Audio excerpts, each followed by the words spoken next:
When a mid-level strategist locks eyes with his untouchable CEO at a wedding reception, he expects nothing more than polite acknowledgement. But when she leans close during the ceremony and whispers 5 words that shatter every professional boundary, "Stop looking at the bride. Look at me," everything changes. What follows is a dangerous dance between desire and consequence, where choosing each other means risking everything they've built. If you want to know whether love can survive when the whole company is watching, stay until the end. Hit that like button and comment your city so I can see how far this story travels. The wedding invitation had arrived 3 weeks earlier, cream-colored cardstock with elegant script that Ethan Walker almost threw away without opening. He didn't recognize the names immediately. College acquaintances he'd lost touch with years ago, the kind of peripheral friendships that survived only through annual holiday cards and occasional social media likes. But loneliness has a way of making even distant connections feel worth pursuing, so he RSVP'd yes and immediately regretted it. Now, standing in the lobby of the Harborview Estate with Lake Michigan stretching gray and restless beyond floor-to-ceiling windows, Ethan questioned every decision that had brought him here. The venue was too elegant, the guests too polished, and his charcoal suit, perfectly acceptable for corporate meetings, suddenly felt inadequate among the sea of designer labels and confident sophistication that filled the space. He was 32 years old, unmarried, and increasingly aware that attending weddings alone was beginning to feel less like independence and more like evidence of some fundamental failing he couldn't quite name. "Ethan Walker?" He turned toward the voice, expecting one of the bride's cousins or perhaps a former classmate he'd forgotten. Instead, he found himself looking at Rachel Chen from the strategy department, her expression as surprised as his own. "Rachel, I didn't know you knew Amanda." "College roommate," Rachel said, gesturing with her champagne flute. "You?" "Study group sophomore year. We kept in touch, sort of." Ethan accepted a glass of champagne from a passing server, grateful for something to do with his hands. "I'm honestly surprised I made the cut for the invitation list." Rachel laughed, a genuine sound that cut through the formal atmosphere. "Amanda invites everyone. I think her guest list topped 300. It's like a networking event disguised as a wedding." The observation was more accurate than Rachel probably intended. Ethan scanned the crowd, recognizing faces from various professional contexts, former colleagues, industry contacts, even a few executives from competing firms. The wedding wasn't just a celebration. It was a carefully orchestrated social occasion where business cards were exchanged between toasts and career opportunities were whispered during cocktail hour. "Is anyone from Reynolds Tech here?" Ethan asked, naming their employer more out of conversational necessity than genuine curiosity. Reynolds Tech was a mid-sized technology company that had grown aggressively over the past 5 years, expanding from a scrappy startup into a legitimate industry player. Ethan worked in strategic planning, a role that sounded more impressive than it felt. He spent most of his time creating presentations that synthesized market research into actionable recommendations that senior leadership either implemented or ignored depending on quarterly revenue projections. Rachel's expression shifted slightly, a subtle change that Ethan couldn't quite interpret. "Actually, yes, Claire's here." The name landed like a stone dropped into still water, sending ripples of discomfort through Ethan's chest. Claire Reynolds, the CEO, the woman whose vision had built Reynolds Tech from nothing, whose strategic brilliance was profiled in business magazines, whose presence in any room seemed to shift the atmospheric pressure. "Claire Reynolds is here?" Ethan repeated, trying to keep his voice neutral. "At this wedding?" "Apparently Amanda's husband-to-be works with Claire's younger brother," Rachel explained. "Small world, right? I saw her earlier over by the terrace. She's wearing this incredible navy dress, very un-CEO-like. I almost didn't recognize her without the power suit." Ethan felt something uncomfortable twist in his stomach. In 3 years of working at Reynolds Tech, he'd been in the same room as Claire Reynolds perhaps a dozen times. Quarterly all-hands meetings, major presentations, one memorable emergency strategy session when a competitor launched a product that threatened their market position. Each encounter had been brief, professional, and completely devoid of personal connection. Claire Reynolds existed in a different stratosphere. She was 41 years old, brilliant, famously private, and treated corporate hierarchy like an impenetrable fortress. Executives jockeyed for 5 minutes of her time. Mid-level strategists like Ethan were lucky to receive an acknowledging nod in the hallway. The idea of encountering her here, outside the careful structure of office dynamics, felt fundamentally wrong. "I should probably say hello," Ethan heard himself say, though he had no intention of doing so. "Good luck," Rachel said, her tone suggesting she understood the absurdity of the statement. She's been pretty much keeping to herself. Very polite, very distant. Classic Claire Reynolds. The ceremony was scheduled to begin in 20 minutes. Guests were already drifting toward the main ballroom, following discreet signs and the gentle guidance of wedding coordinators in matching black dresses. Ethan decided to find his assigned seat early, avoid awkward small talk, and position himself somewhere Claire Reynolds was unlikely to notice him. The universe apparently had other plans. The seating chart was displayed on an enormous board near the ballroom entrance, table assignments written in flowing calligraphy. Ethan found his name quickly, table 12, somewhere in the middle distance, neither too close to the head table nor relegated to the social periphery. He was scanning for familiar names among his table mates when he saw it. Claire Reynolds, table 12. For a moment, Ethan considered the possibility that there were 2 Claire Reynolds attending this wedding. Perhaps the name was more common than he realized. Perhaps, "This is going to be interesting." The voice was familiar from conference calls and presentation feedback sessions, but hearing it this close, without the buffer of professional context, sent a jolt of pure adrenaline through Ethan's system. He turned and found Claire Reynolds standing beside him, close enough that he could see the faint lines around her eyes that suggested someone who smiled more than her corporate persona revealed, the subtle imperfection in her posture that made her seem suddenly impossibly human.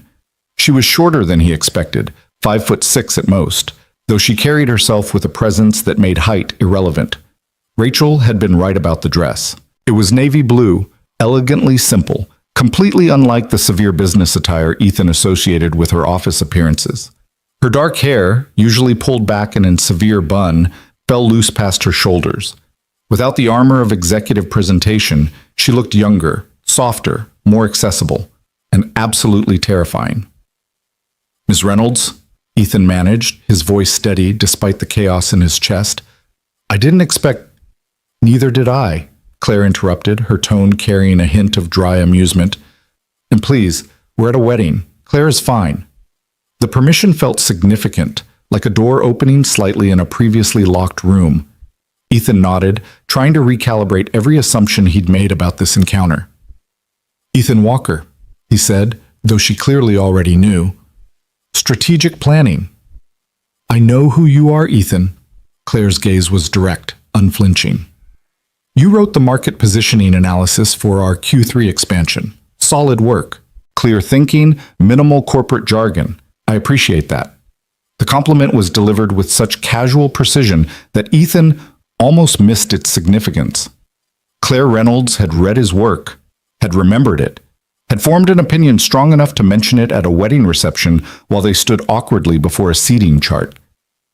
"Thank you," Ethan said, forcing himself to maintain eye contact. "That means a lot." "Don't let it go to your head," Claire replied, but there was a slight smile at the corner of her mouth, barely perceptible. "I've also read 17 other reports this quarter. You just happened to make the short list of material I didn't want to throw across the room." It was a joke. Claire Reynolds was making a joke. With him. At a wedding. Ethan felt something shift, not dramatically, but enough to notice. The woman standing beside him wasn't the untouchable CEO who commanded boardrooms and reshaped markets.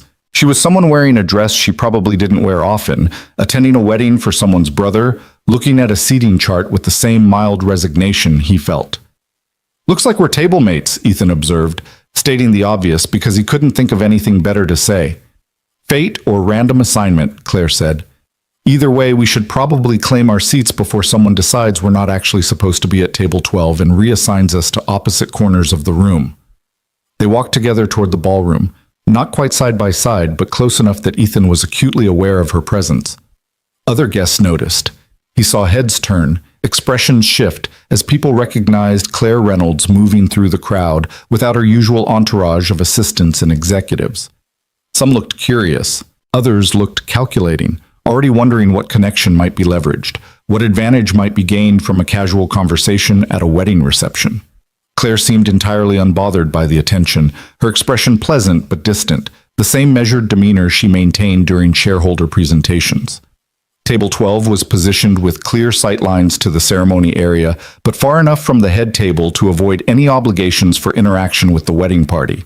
It was a perfect placement for people who wanted to attend without being central to the celebration, polite observers rather than active participants. 6 other guests were already seated when Ethan and Claire arrived. Introductions were made with varying degrees of enthusiasm. A couple from Amanda's law firm, an elderly aunt who seemed confused about whose wedding this was, a young woman who worked in marketing and couldn't stop staring at Claire with barely concealed star-struck fascination. Ethan found himself seated directly beside Claire, their chairs close enough that he could detect the subtle scent of her perfume, something expensive and understated, not the aggressive designer fragrances that dominated corporate elevators. "So," said Derek, the lawyer from Amanda's firm, leaning forward with the aggressive friendliness of someone determined to network at every opportunity. "What do you all do besides attend weddings on beautiful Saturday afternoons?" The question was directed generally, but Derek's gaze lingered on Claire with unmistakable recognition. He knew exactly who she was. "I'm in technology," Claire said smoothly, offering nothing more. "Strategic leadership." It was technically accurate and completely unhelpful, a masterclass in providing information while revealing nothing. Ethan watched Derek's expression shift as he decided whether to push for details or accept the subtle boundary Claire had established. "Technology is such a broad field," Derek's wife, Jennifer, chimed in. "Software, hardware, consulting?" "A bit of everything," Claire replied, reaching for her water glass. "It keeps things interesting." Ethan felt an unexpected surge of admiration. Claire was being deliberately vague, not out of rudeness, but from what seemed like a genuine desire to avoid turning a wedding reception into a business development opportunity. She'd come here to be a guest, not a CEO, and she was protecting that boundary with the same strategic precision she applied to quarterly planning sessions.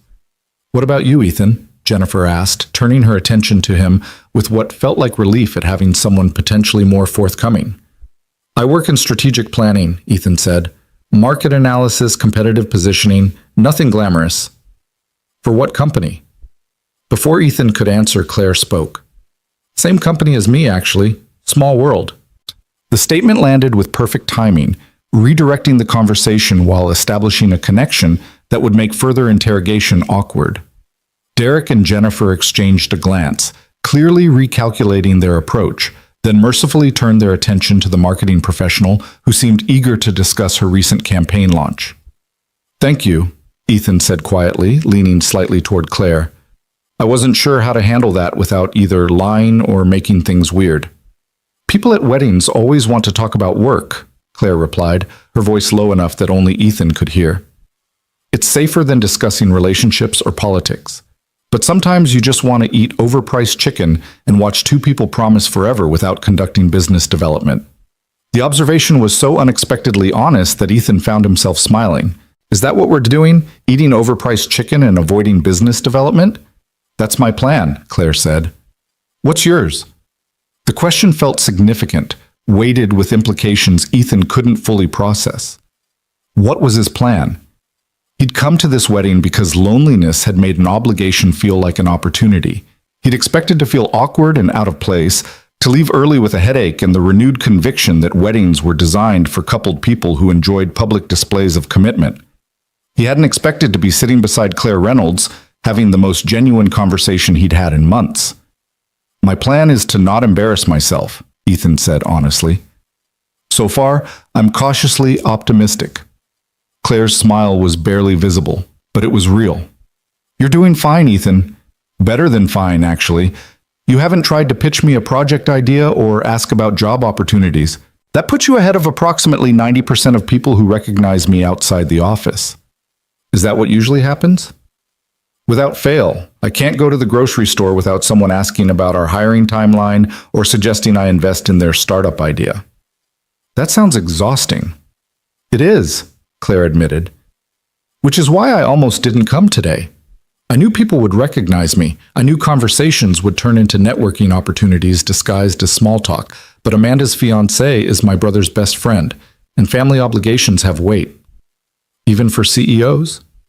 Especially for CEOs. We're not allowed to be selfish with our time, apparently. The ceremony began before Ethan could respond. The lights dimmed slightly, music swelled from hidden speakers, and the crowd settled into expectant silence. Ethan watched as the wedding party processed down the aisle with practiced precision, bridesmaids in dusty rows, groomsmen in charcoal suits, a flower girl who dropped petals with solemn concentration. Then Amanda appeared at the far end of the aisle, beautiful in white lace, her father's arm steady beside her. The crowd rose in unison, the traditional gesture of respect and celebration. Ethan stood with everyone else, his attention drawn to the bride's expression as she walked toward her future husband. There was something powerful about watching someone choose, publicly and irrevocably, to bind their life to another person. It was terrifying and brave and completely inexplicable to Ethan's analytical mind. How did anyone become that certain? That willing to risk everything on the belief that love would be enough? He was so focused on Amanda's steady progression that he didn't notice Claire's movement until her hand brushed his arm, light and deliberate. He turned slightly, expecting her to need something, more space, a different angle to see the ceremony. Instead, Claire leaned close, her mouth near his ear, her voice quiet but absolutely clear. "Stop looking at the bride. Look at me." The words hit like a physical force. Ethan's breath caught, his entire body suddenly hyper-aware of Claire's proximity, the warmth of her breath against his skin, the deliberate intimacy of the moment. He turned his head slowly, carefully, until he was facing Claire instead of the ceremony. Her expression was composed, but her eyes held something Ethan couldn't quite name. Intensity, vulnerability, a question she wasn't asking aloud. The rest of the ballroom faded.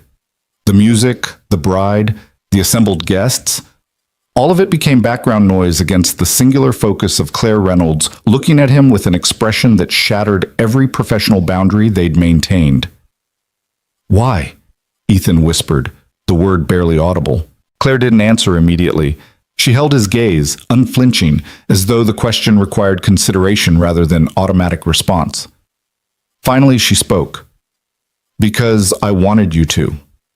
It wasn't an explanation. It was something more dangerous, an acknowledgement that what was happening between them transcended coincidence and polite conversation. Claire Reynolds, untouchable CEO, had just made a choice, and that choice involved Ethan. The ceremony continued around them. The officiant spoke about love and commitment and the courage required to choose another person. But Ethan heard none of it. He was entirely focused on the woman beside him, on the way her expression had shifted from careful control to something raw and unguarded. When the ceremony concluded and the couple kissed to thunderous applause, Ethan and Claire were still looking at each other. "We should probably sit down," Claire said eventually, her voice steady despite the chaos Ethan felt certain was mirroring his own. "Probably," Ethan agreed. But neither of them moved. The reception that followed was a blur of standard wedding rituals, toasts and first dances and dinner courses that appeared and disappeared with clockwork precision.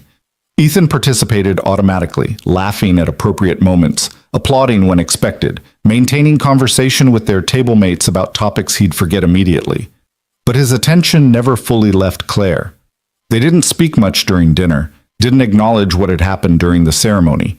To any observer, they were simply colleagues seated beside each other by random assignment, politely coexisting through a social obligation. But there was an awareness now, a charged space between them that Ethan felt with every breath. Claire was careful with her wine, taking small sips but never finishing her glass. She answered questions directed at her with practiced deflection, sharing just enough to be polite without revealing anything meaningful. She was performing, Ethan realized, executing the social requirements of wedding attendance while keeping herself completely protected. Except when she looked at him. Those moments were different, brief, intense, completely unguarded.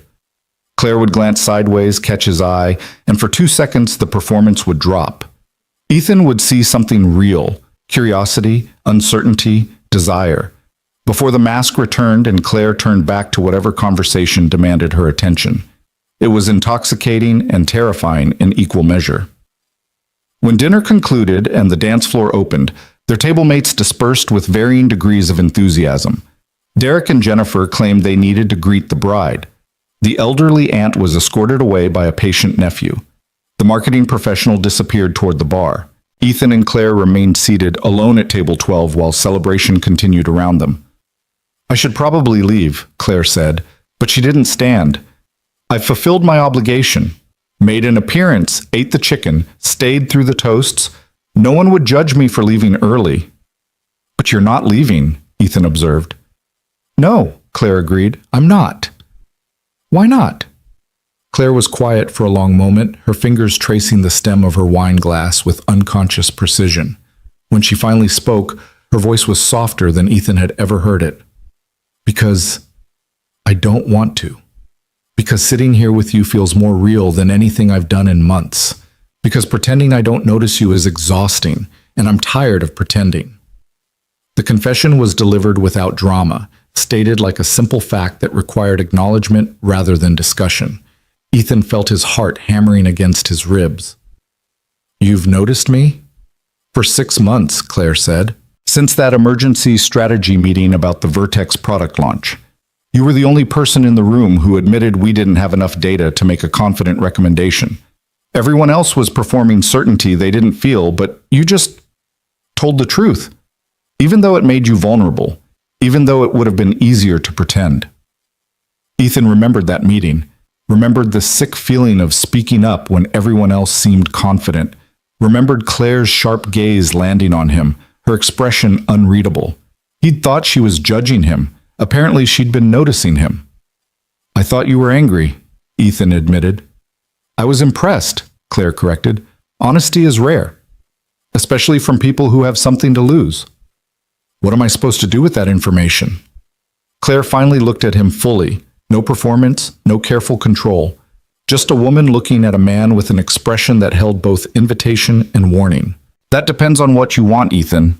The question hung between them, impossible to ignore. What did he want? Safety? To stand up, thank Claire for the conversation, and return to their normal dynamic of CEO and mid-level strategist?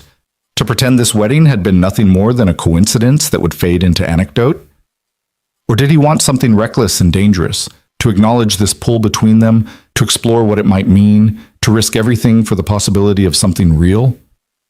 "I want to not forget this," Ethan said finally.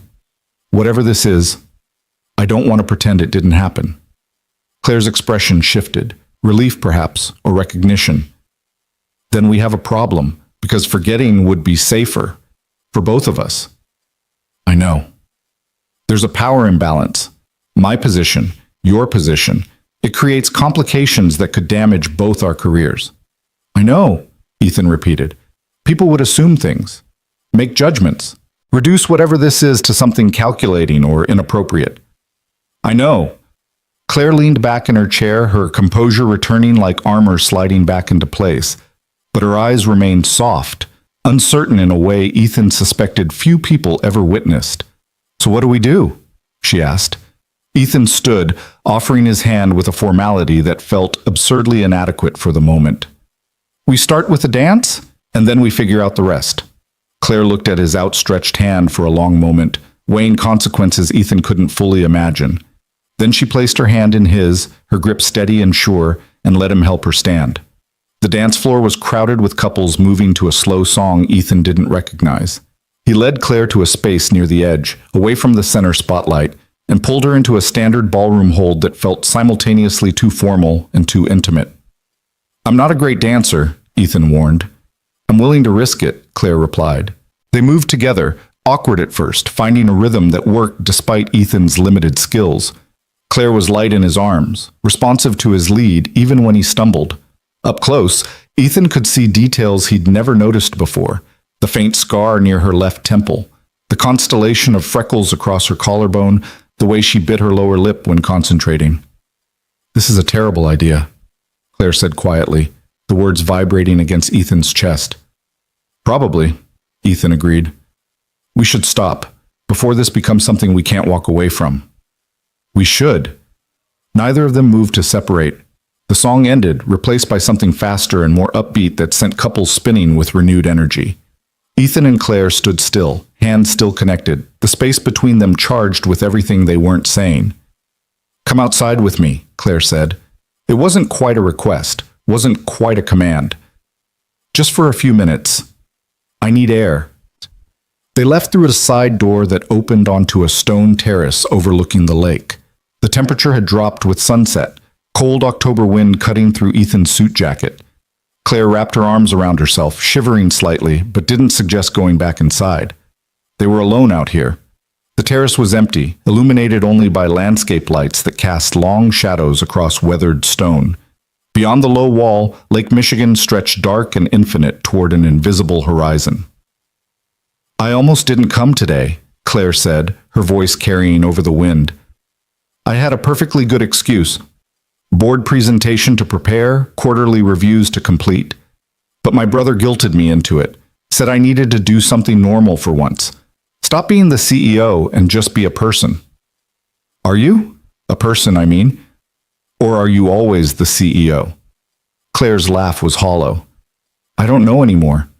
The role consumes everything if you let it. Work becomes identity. Strategy becomes personality. And before you realize it, you've forgotten how to exist without the performance." "Is this a performance?" Ethan asked, gesturing between them. "Right now?" "No," Claire said immediately. "This is the least performative I've been in years, which is why it's so dangerous." Ethan moved closer, drawn by a gravity he couldn't resist. "Why is it dangerous to be real?" "Because real means vulnerable, and vulnerability means risk. And risk means—" Claire trailed off, shaking her head. "I'm not explaining this well." "You're explaining it perfectly." Claire turned to face him fully, her back against the terrace wall, her expression open in a way that made Ethan's chest ache. "I noticed you 6 months ago," she said, "and I've been noticing you ever since.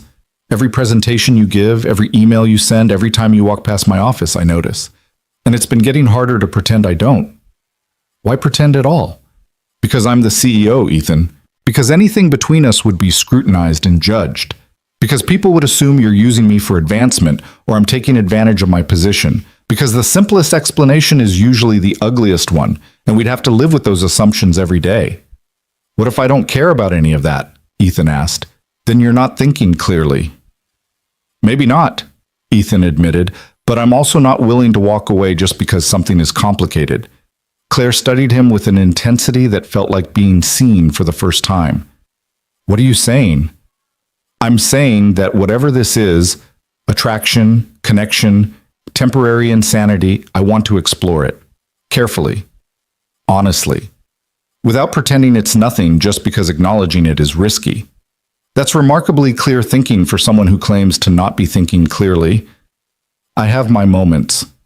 Claire was quiet for a long time, the wind pulling strands of dark hair across her face. She looked younger out here, away from boardrooms and quarterly presentations, not diminished, just human. "If we do this," she said finally, "it has to be separate from work. Completely separate. No special treatment, no favoritism, no appearance of impropriety." "Agreed. And if it becomes complicated, if the risk outweighs the possibility, we end it, cleanly, no drama, no resentment." "Okay. I'm serious, Ethan. I won't let this destroy what I've built, not for anyone." "I'm not asking you to." Claire searched his face, looking for something she apparently found. Then we moved forward, carefully. It wasn't a declaration of love. It wasn't even a promise. It was simply an acknowledgement that they were choosing to see what happened next, despite every logical reason to walk away.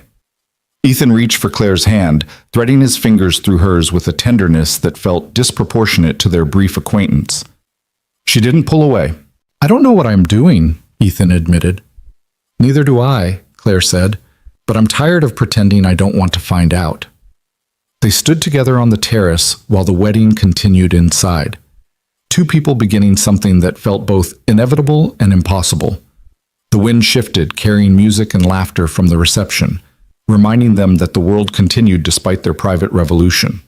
Eventually, they would have to return inside, face their table mates, maintain professional distance, pretend nothing significant had happened. But for now, they stayed outside in the cold, hands joined, looking out at the dark water and the unknown future spreading before them like an unwritten story. Inside, the bride and groom cut their cake to enthusiastic applause. Someone made a toast about forever.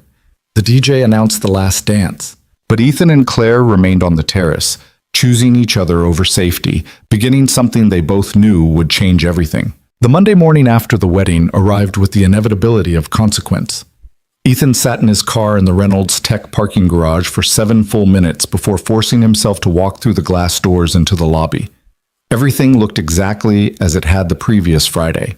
Same security desk, same polished floors, same corporate motivational posters about innovation and excellence.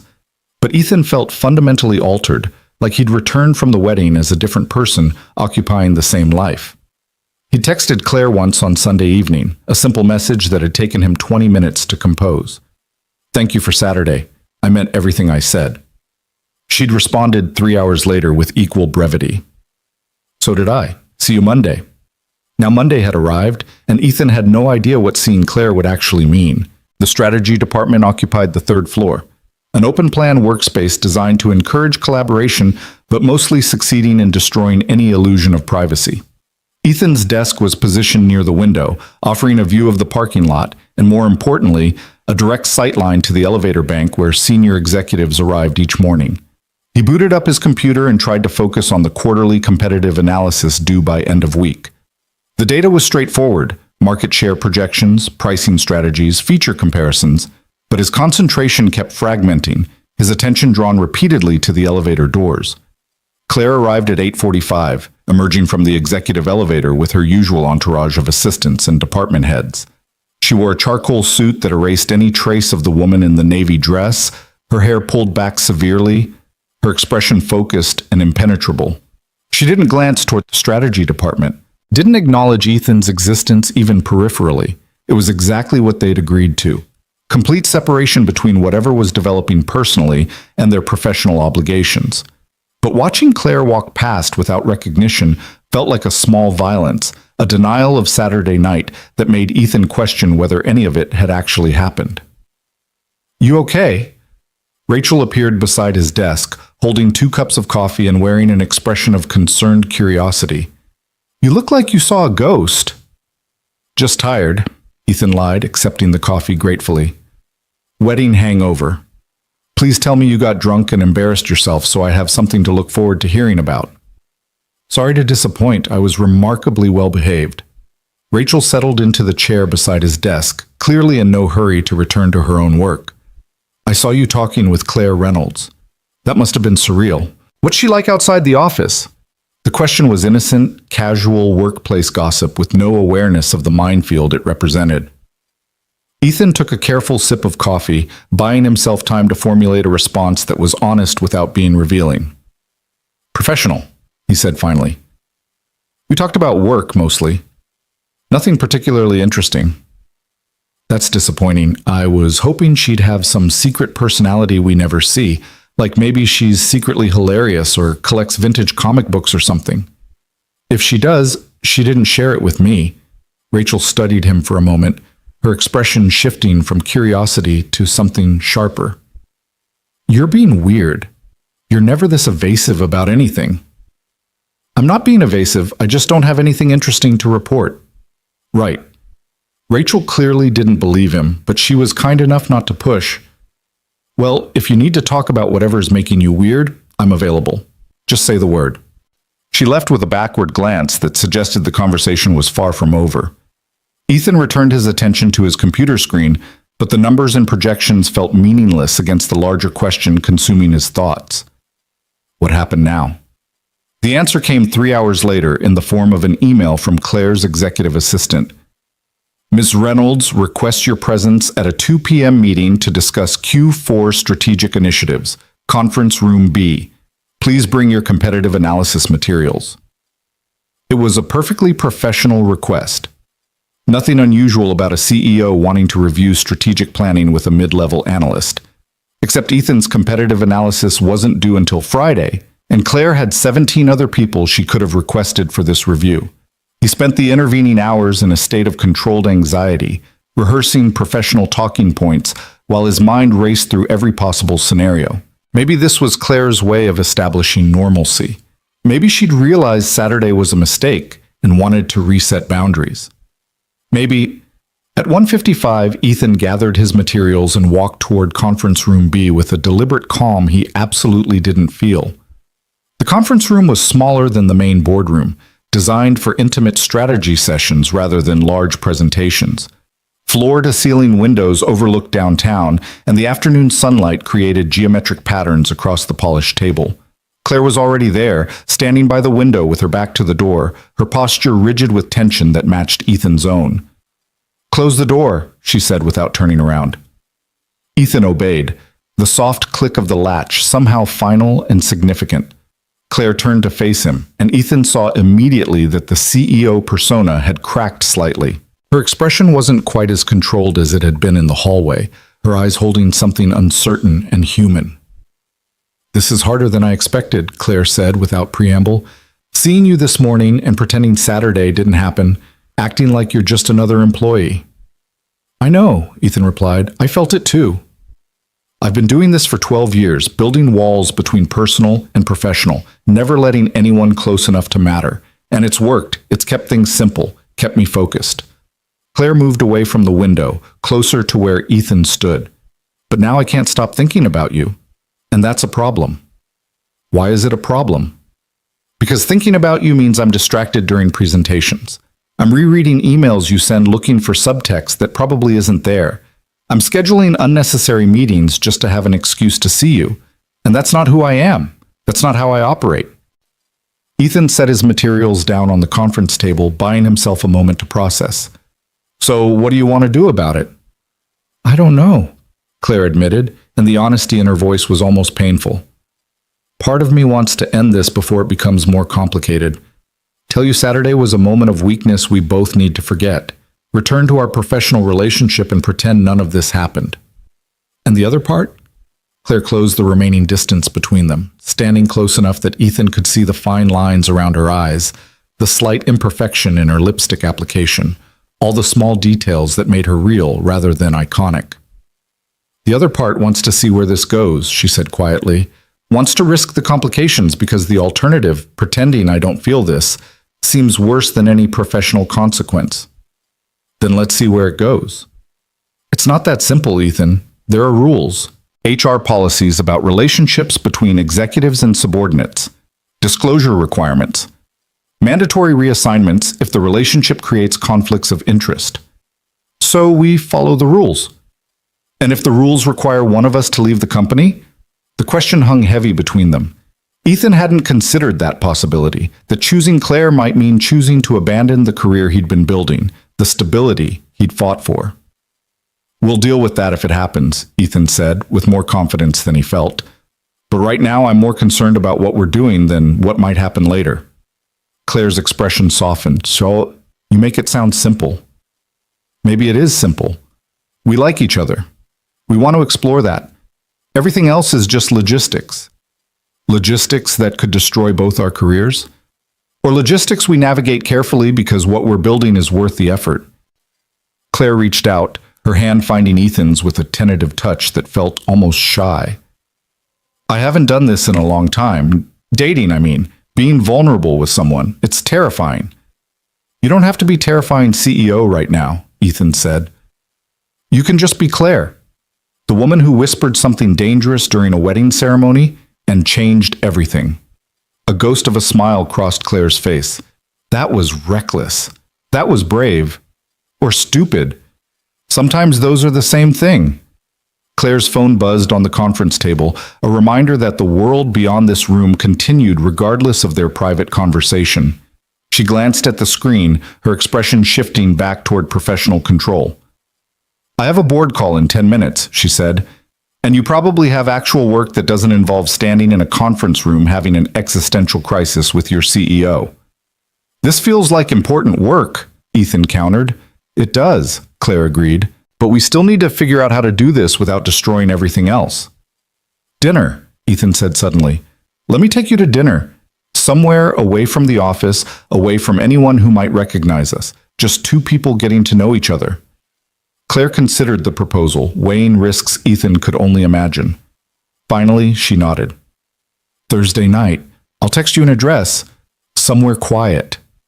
Thursday, Ethan confirmed. Claire picked up her phone, her professional armor sliding back into place with practiced ease. But before she left, she paused at the door and looked back at him with an expression that held both promise and warning. This changes everything, Ethan. You understand that, right? I do. And you're still willing? I am. Claire nodded once, then left the conference room with the same purposeful stride she'd used entering the building that morning. To anyone watching, it was just another executive departing another meeting. Nothing remarkable, nothing worth noticing. But Ethan stood alone in conference room B, feeling like the ground beneath him had fundamentally shifted, like he'd just committed to something that would either be the best decision of his life or the most catastrophic mistake. The rest of the week passed in a strange duality. Professionally, nothing changed.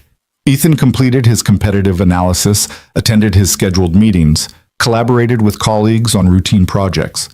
But underneath the normal rhythms of work, he was acutely aware of Claire's presence in the building, her schedule, her movements, the moments when they passed in hallways and maintained perfect professional distance while everything inside Ethan screamed recognition. They didn't speak directly until Wednesday afternoon, when Claire sent an email to the entire strategy department requesting updated market projections for an investor presentation. Buried in the third paragraph was a single sentence that appeared completely innocuous to anyone else. Ethan, please include your restaurant analysis in the competitive landscape section. Ethan had never written a restaurant analysis. The sentence was meant only for him, a confirmation that Thursday's dinner was still happening. He replied to the department-wide email with his own coded message. We'll include comprehensive restaurant analysis as requested. Looking forward to the presentation. It was absurd and juvenile and absolutely necessary. They were like teenagers passing notes in class, finding ways to communicate while maintaining the appearance of complete professionalism. Rachel noticed something was different. She didn't ask directly, but her glances became more frequent, her questions more pointed. On Wednesday afternoon, she cornered Ethan by the coffee machine with an expression that suggested she'd connected dots he'd hoped remained separate. You're seeing someone, Rachel said flatly. Don't deny it. You've got that look. What look? The look people get when they're thinking about someone they shouldn't be thinking about. Distracted but happy. Anxious but excited. Rachel leaned closer, lowering her voice. Is it someone from work?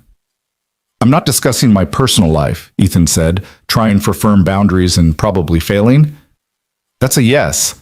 Oh my God, Ethan, that's so unlike you. You're the most risk-averse person I know. Maybe I'm tired of being risk-averse.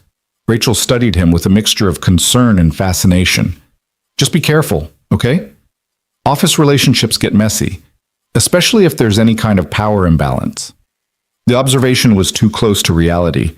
Ethan forced himself to meet Rachel's gaze with false confidence. I know what I'm doing. I hope so, Rachel said, but her expression suggested she had serious doubts.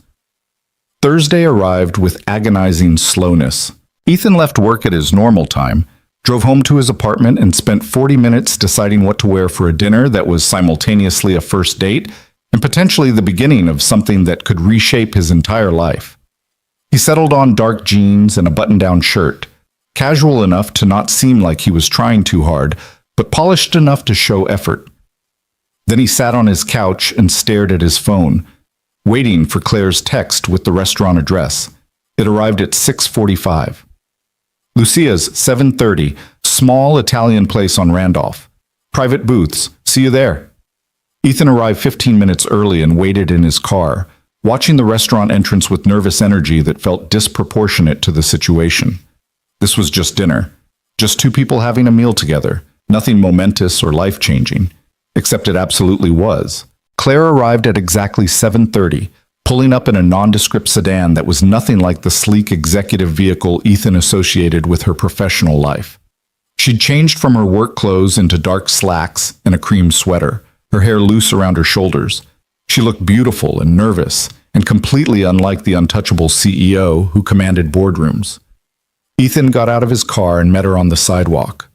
For a moment, they just looked at each other, the awkwardness of transition between work colleagues and something more hanging between them like a question neither knew how to answer.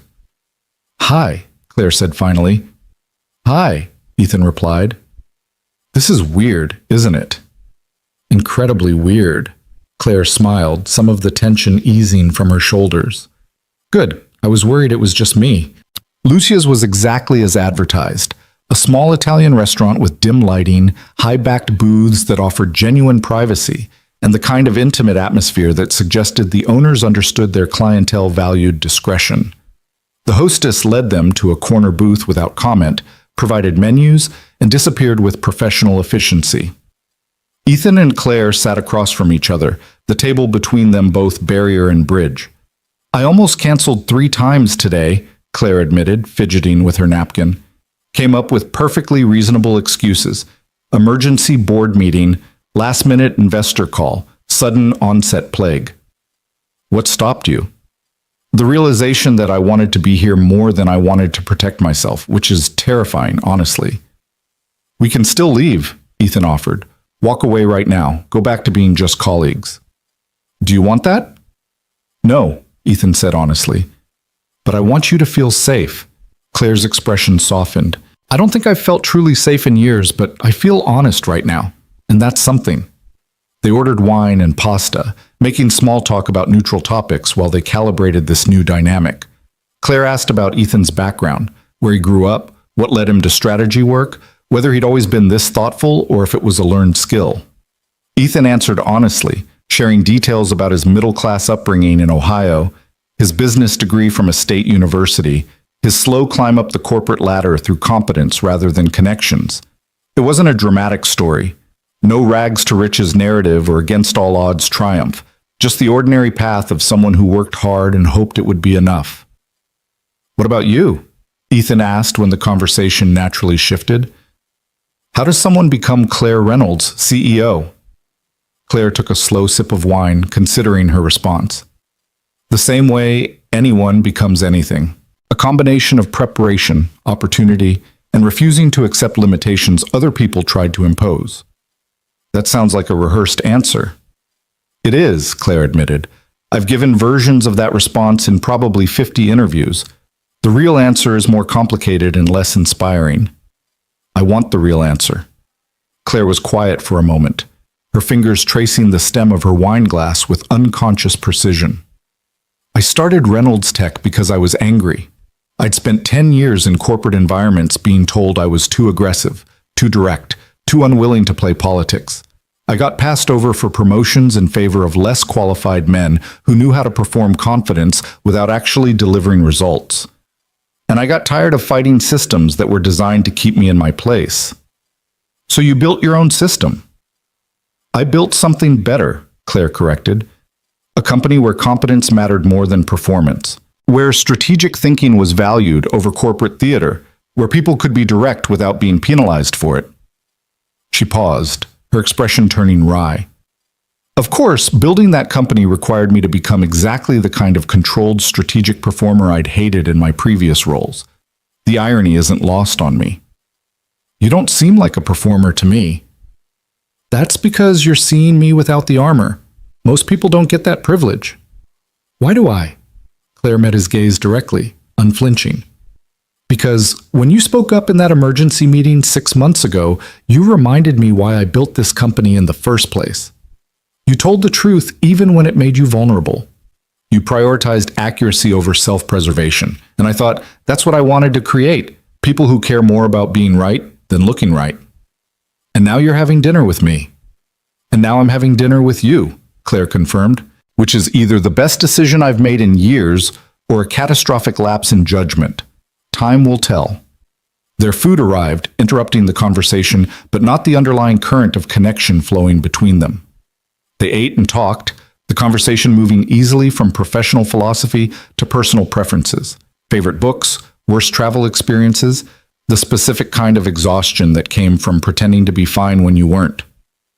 Claire was funny, Ethan discovered, not in an obvious way, but with a dry wit that emerged unexpectedly, catching him off guard and making him laugh in ways that felt genuine and unguarded. I can't remember the last time I did this, Claire said as dessert arrived, tiramisu they'd agreed to share, despite both claiming to be too full. Just sat and talked with someone without an agenda, without strategy or purpose beyond enjoying the conversation. How does it feel? Strange, wonderful, slightly terrifying.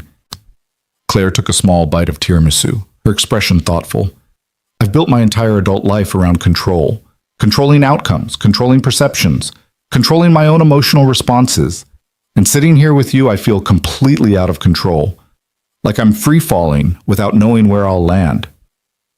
Is that a bad thing? I don't know yet, Claire said honestly. Ask me when we land. They stayed at the restaurant until the staff began dimming lights and setting chairs on tables, subtle indicators that closing time had arrived. Ethan paid the bill over Claire's mild protests, and they walked out into the cold October night with no clear plan for what happened next. I parked around the corner, Claire said, gesturing vaguely toward a side street. I'll walk you, Ethan offered. They walked slowly, neither eager for the evening to end. The street was quiet. Most businesses already closed, the downtown area settling into that strange emptiness that comes after business hours, but before late-night crowds emerge. When they reached Claire's car, she turned to face him with an expression that held both certainty and question. I want to see you again, she said, not just in conference rooms and hallways. Actually see you, is that something you want? Yes, Ethan replied without hesitation. Even knowing all the complications? The risks? Especially knowing the complications and risks. Claire stepped closer, closing the distance between them until Ethan could feel the warmth of her breath in the cold air. Then we do this carefully. We keep work separate. We don't give anyone reason to question our professionalism, and we figure out how to build something real without destroying everything else. Agreed. Claire rose onto her toes and kissed him, a brief touch of lips that held both promise and restraint. When she pulled back, her expression was softer than Ethan had ever seen it. Thank you for tonight, she said quietly, for making me feel like a person instead of a position. You are a person, Claire. An extraordinary one. Keep saying things like that and I might start believing you. She got into her car with a final backward glance that held everything they weren't yet ready to say aloud. Ethan watched her drive away, then stood alone on the empty street, feeling like his entire life had just pivoted towards something uncertain and wonderful and terrifying. He drove home in a daze, replaying the evening, analyzing every word and gesture like a strategic analysis. By the time he reached his apartment, one thing had become absolutely clear. This was no longer about attraction or curiosity. This was about Claire Reynolds, brilliant, guarded, unexpectedly vulnerable Claire, and the possibility that choosing her might mean choosing to rebuild his entire life around something fragile and unprecedented and completely worth the risk. His phone buzzed as he unlocked his apartment door. A text from Claire. Made it home safely. Already looking forward to next time. Ethan smiled and typed his response. So am I. The next 3 weeks unfolded in a careful choreography of separation and connection that tested every assumption Ethan held about what relationships could look like. At work, he and Claire maintained perfect professional distance. She was still the untouchable CEO. He was still the mid-level strategist whose opinions mattered only within the narrow scope of his department. They passed each other in hallways without acknowledgement beyond polite nods. They attended the same meetings without sitting near each other or exchanging glances that might suggest familiarity beyond corporate hierarchy. But outside the office, they were building something that felt increasingly real and increasingly impossible to contain. They met for dinner twice more, always at quiet restaurants in neighborhoods where Reynolds Tech employees were unlikely to frequent. They discovered shared preferences, both hated pretentious wine culture, both loved old movies with terrible special effects, both found comfort in thunderstorms that other people dreaded. Claire talked about the loneliness of leadership, how success had created distance from everyone who might have been friends if circumstances were different. Ethan shared his own isolation, the way climbing corporate ladders meant leaving behind the people who'd known him before ambition became identity. On their fourth date, Claire invited him to her apartment, a carefully neutral suggestion delivered with the caveat that they could still leave if things felt wrong. The apartment was in a high-rise downtown, all clean lines and expensive furniture that looked rarely used, like a hotel suite occupied by someone who never quite settled in. Claire poured wine with shaking hands and admitted she couldn't remember the last time she'd invited someone into her personal space. They sat on her couch talking until 2 in the morning, the conversation moving from careful to confessional as the hours passed. Claire told him about her failed engagement 10 years earlier, how she'd chosen the company over a man who couldn't accept that her career would always demand equal priority. Ethan shared his own romantic failures, relationships that had dissolved under the weight of mutual indifference disguised as compatibility. When he finally kissed her properly, not the brief contact from their first date, but something deeper and more honest, Claire responded with an intensity that suggested she'd been holding back for weeks. They moved to her bedroom with the awkward navigation of people learning each other's rhythms, and what followed was tender and uncertain and absolutely right in ways that defied Ethan's ability to articulate. Afterward, lying in the darkness with Claire's head resting against his chest, Ethan felt the full weight of what they were attempting. This wasn't casual. This wasn't something that could be compartmentalized or controlled. This was real connection forming in the worst possible circumstances, and the collision between what they wanted and what they could safely sustain was inevitable. "We can't keep this secret forever," Claire said quietly, her voice carrying through the darkness. "Eventually someone will notice. Someone always notices." "I know," Ethan replied, his hand moving absently through her hair. "And when they notice, there will be consequences. HR investigations, forced reassignments, possibly one of us losing our job." "I know that too." Claire lifted her head to look at him, her expression serious despite the intimacy of their position. "Are you prepared for that? Really prepared? Because I need you to understand what you're risking." Ethan met her gaze without flinching. "I understand that being with you might cost me my career. I understand that people will make assumptions about why we're together. I understand all of it, and I'm still here." "Why?" The question was simple but carried enormous weight. Why was Ethan willing to risk everything for a relationship that was barely a month old, with a woman whose position made them fundamentally unequal in professional terms? "Because you make me feel seen," Ethan said finally. "Not as a role or a position, but as a person. Because when I'm with you, I remember why I wanted to do meaningful work in the first place, not to climb ladders or accumulate titles, but to be part of something real. And because pretending this doesn't matter seems like the worst kind of cowardice." Claire's eyes filled with tears. She quickly blinked away. "That's either the most romantic thing anyone's ever said to me or the most naive. Can it be both?" "I suppose it can." Claire settled back against him, her breathing evening out as exhaustion finally claimed her. "We'll figure it out, somehow. We have to."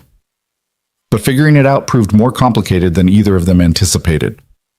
The first crack appeared on a Tuesday morning in late November when Ethan arrived at work to find Rachel waiting by his desk with an expression that combined concern and barely contained excitement.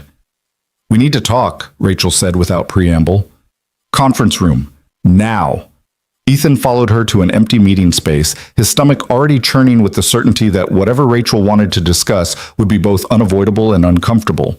Rachel closed the door and turned to face him with her arms crossed. "You're sleeping with Claire Reynolds." It wasn't a question. It was a statement delivered with absolute confidence, and Ethan's immediate impulse to deny it died before reaching his lips. Rachel knew. Somehow, despite all their precautions, she knew.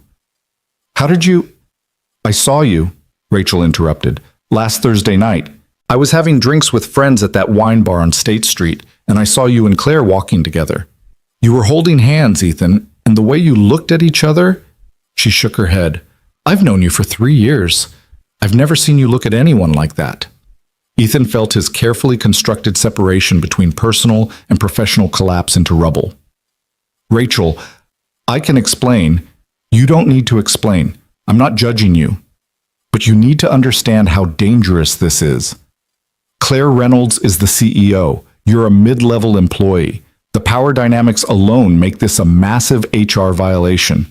And if anyone else finds out before you've properly disclosed the relationship, you could both be fired."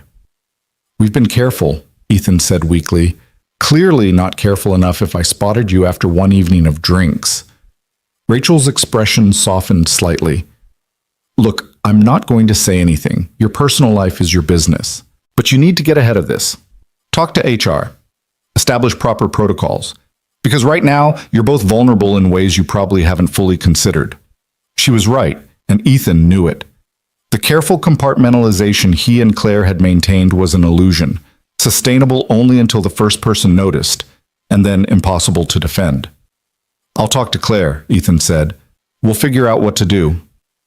Do it soon, Rachel advised, because secrets like this don't stay secret, and the longer you wait, the worse the fallout will be. Ethan texted Claire immediately after Rachel left, a simple message that conveyed urgency without details. We need to talk, tonight. Important. Her response came 30 minutes later. My place, 7 p.m. The workday passed in agonizing slow motion. Ethan tried to focus on his assignments but kept circling back to Rachel's warning and the implications of exposure. They'd been so careful about public spaces, about maintaining distance at work, about never giving anyone reason to suspect, but careful wasn't enough when one chance sighting could unravel everything. Claire opened her apartment door looking exhausted, still wearing her work clothes, her hair escaping from its usual severe arrangement. What happened? Ethan stepped inside and delivered the news without preamble. Rachel saw us last Thursday. She knows we're together.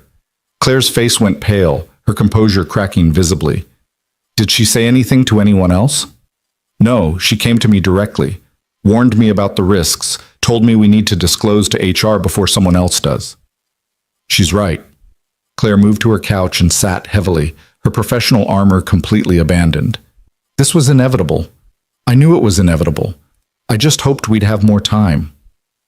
Ethan sat beside her, taking her hand with a gentleness that felt inadequate for the moment. So what do we do? We disclose, Claire said flatly. Tomorrow. We go to HR together and formally acknowledge the relationship. They'll conduct an investigation to ensure there's no favoritism or conflicts of interest. And then they'll likely recommend reassignment for one of us. Reassignment where? Different department, different reporting structure. Somewhere that eliminates the direct power imbalance. Claire's voice was steady, but her hand trembled in Ethan's grip. The board will probably insist on it. They'll frame it as protecting the company from liability, but what they're really doing is protecting themselves from the appearance of impropriety. And if we refuse? Then one of us gets terminated. Probably me, despite being the CEO. The board can vote to remove me if they believe my judgment is compromised, or if I'm creating legal exposure for the company. The reality of what they faced settled over them like a weight. This wasn't just about inconvenience or temporary complications. This was about fundamental threats to everything they'd individually built. Claire's company, Ethan's career, the professional identities they'd both spent years constructing. I'm sorry, Ethan said quietly. I never meant for this to put you in danger. Claire turned to look at him, her expression fierce despite the fear Ethan could see beneath it. Don't apologize for this. Don't apologize for us. We both made choices. We both knew the risks, and I would make the same choices again. Even knowing it might cost you the company? Even then. Claire moved closer, her free hand coming up to touch his face with startling tenderness. I've spent 12 years building Reynolds Tech. It's my legacy, my proof that I could create something better than the systems that tried to limit me. But it's also become my prison. And you, being with you, you remind me that I'm more than just what I've built. That I'm allowed to want things that have nothing to do with quarterly earnings or market positioning. What if we lose everything? Then we lose everything. But at least we'll lose it together, making choices we can live with rather than sacrifices that slowly destroy us from the inside. They sat in silence for a long moment, hands joined, facing an uncertain future with nothing but each other and a determination to not let fear make their decisions for them. Tomorrow morning, Claire said finally, 9 a.m., we'll go to HR together and disclose everything. No hiding, no minimizing. Complete transparency about the relationship and the timeline. And then we deal with whatever comes next. And then we deal with whatever comes next, Claire agreed. That night, Ethan stayed at Claire's apartment, and they talked until dawn about possibilities and contingencies. If Claire was forced out as CEO, she had enough savings to survive comfortably while deciding her next move. If Ethan was reassigned or terminated, his skills were transferable to other companies. They weren't helpless. They weren't without options. But the prospect of losing what they'd built, both individually and together, was terrifying in ways neither wanted to fully acknowledge. When morning arrived, they dressed in silence, the weight of what they were about to do hanging between them like a physical presence. Claire wore her most severe business suit, armor for a battle she couldn't avoid. Ethan chose clothes that projected competence and seriousness, though he doubted his wardrobe choices would matter in the slightest. They drove to the office separately, maintaining the illusion of professional distance one final time. Ethan arrived first and waited in the parking garage, watching for Claire's car with a mixture of dread and determination. She pulled in at 8:45, emerging from her vehicle with the same controlled composure she always displayed at work. But when she saw Ethan waiting, her expression softened momentarily, a brief acknowledgement of shared purpose before the performance resumed. They walked into the building together, side by side, no longer hiding. Several employees noticed, expressions shifting from surprise to curiosity as Claire Reynolds and a mid-level strategist crossed the lobby in obvious coordination. The HR department occupied a suite on the 4th floor, deliberately positioned away from main work areas to provide privacy for difficult conversations. Claire and Ethan entered together, and the receptionist's eyes widened slightly before professional neutrality reasserted itself. "We need to speak with Director Morrison," Claire said calmly. "It's urgent." Sarah Morrison was Reynolds Tech's HR director, a woman in her 50s who'd built a reputation for fairness and discretion. She emerged from her office within minutes, her expression carefully neutral as she took in the unusual pairing of CEO and employee requesting an emergency meeting. "Of course," Sarah said. "Please, come in." Her office was designed for difficult conversations. Comfortable chairs, soft lighting, a tissue box positioned within easy reach.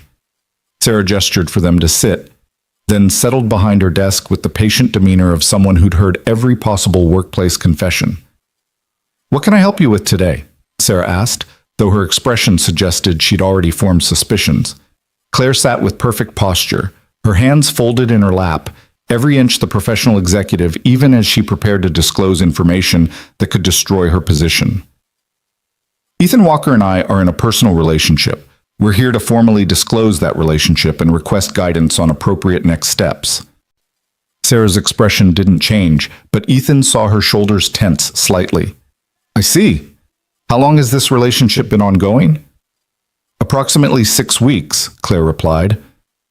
"We met outside of work at a wedding reception and began seeing each other personally shortly after. We've maintained complete professional boundaries at the office and have ensured that there's been no favoritism or special treatment in work matters. Has there been any exchange of benefits, promotions, assignments, access to confidential information?" "No," Ethan interjected. "Our relationship has been entirely separate from work. I haven't received any preferential treatment, and Claire hasn't shared any information with me that isn't already available to other employees at my level." Sarah made notes on a legal pad, her expression unreadable. "You understand that relationships between executives and subordinate employees create potential conflicts of interest and expose the company to liability concerns." "We do," Claire said, "which is why we're disclosing now before the relationship becomes known through other channels. We want to be transparent and work within company policies to address any concerns." "The company policy is clear," Sarah said, her tone sympathetic but firm.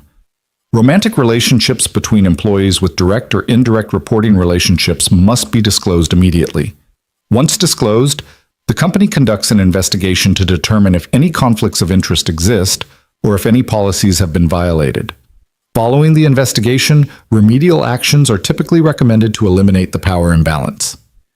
"Remedial actions meaning reassignment," Claire stated rather than asked.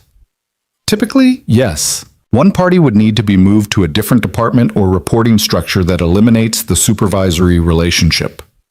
Ethan felt his stomach drop. "And if that's not possible? If there's no comparable position available?" Sarah's expression became genuinely sympathetic. "Then we explore other options. Voluntary departure with appropriate severance. Transfer to a subsidiary or partner company. In extreme cases, termination if the conflict cannot be resolved, and the employee refuses other remedies. The clinical language couldn't disguise the brutal reality. One of them would have to leave. There was no scenario where both Claire and Ethan kept their current positions and continued their relationship. "How long does the investigation typically take?" Claire asked. 2 to 3 weeks, depending on the complexity. We'll need to interview both of you separately, review any relevant communications or interactions, and assess whether any policies have been violated. Sarah paused, then added quietly, "Ms. Reynolds, I need to inform you that the board will be notified of this disclosure. Given your position as CEO, they'll want to be involved in determining appropriate remedies." Claire's jaw tightened almost imperceptibly. "I understand. Is there anything else you need to disclose at this time?" "No," Claire said. "We've been completely transparent about the nature and duration of the relationship." Sarah nodded, making a final note. "Then I'll begin the formal investigation process today. You'll each receive interview requests within the next 48 hours. In the meantime, I strongly recommend maintaining professional distance at work and refraining from any interactions that could be perceived as favoritism." They were being dismissed. Ethan and Claire stood simultaneously, and Sarah walked them to the door with the careful courtesy of someone managing an explosive situation. "For what it's worth," Sarah said quietly as they prepared to leave, "I appreciate your transparency. Many people in your position would have tried to hide the relationship until forced to disclose. Coming forward voluntarily demonstrates integrity." "Thank you," Claire replied, though her expression suggested the compliment provided little comfort. They left HR together and rode the elevator down in heavy silence. When the doors opened on the 3rd floor, Ethan's floor, Claire finally spoke. "Go to work," she said softly. "Try to maintain normalcy. We knew this was coming." "What are you going to do?" "Call the board chair. Get ahead of the notification from HR. Start preparing for whatever fight comes next." Claire's expression was resolute, her CEO armor fully restored. "This isn't over, Ethan. We disclose, we comply with the investigation, and we figure out how to survive whatever they decide." "Together?" "Together," Claire confirmed. Ethan stepped out of the elevator and the doors closed between them with a finality that felt symbolic. He walked to his desk in a daze, aware of curious glances from colleagues who'd noticed his arrival with Claire, who sensed something significant had occurred. Rachel appeared within minutes, her expression a mixture of relief and concern. "You talked to HR?" "This morning. They're starting an investigation." "Good. That's good. It's the right thing to do." Rachel lowered her voice. "How's Claire handling it?" "Like she handles everything, with perfect control and absolute determination."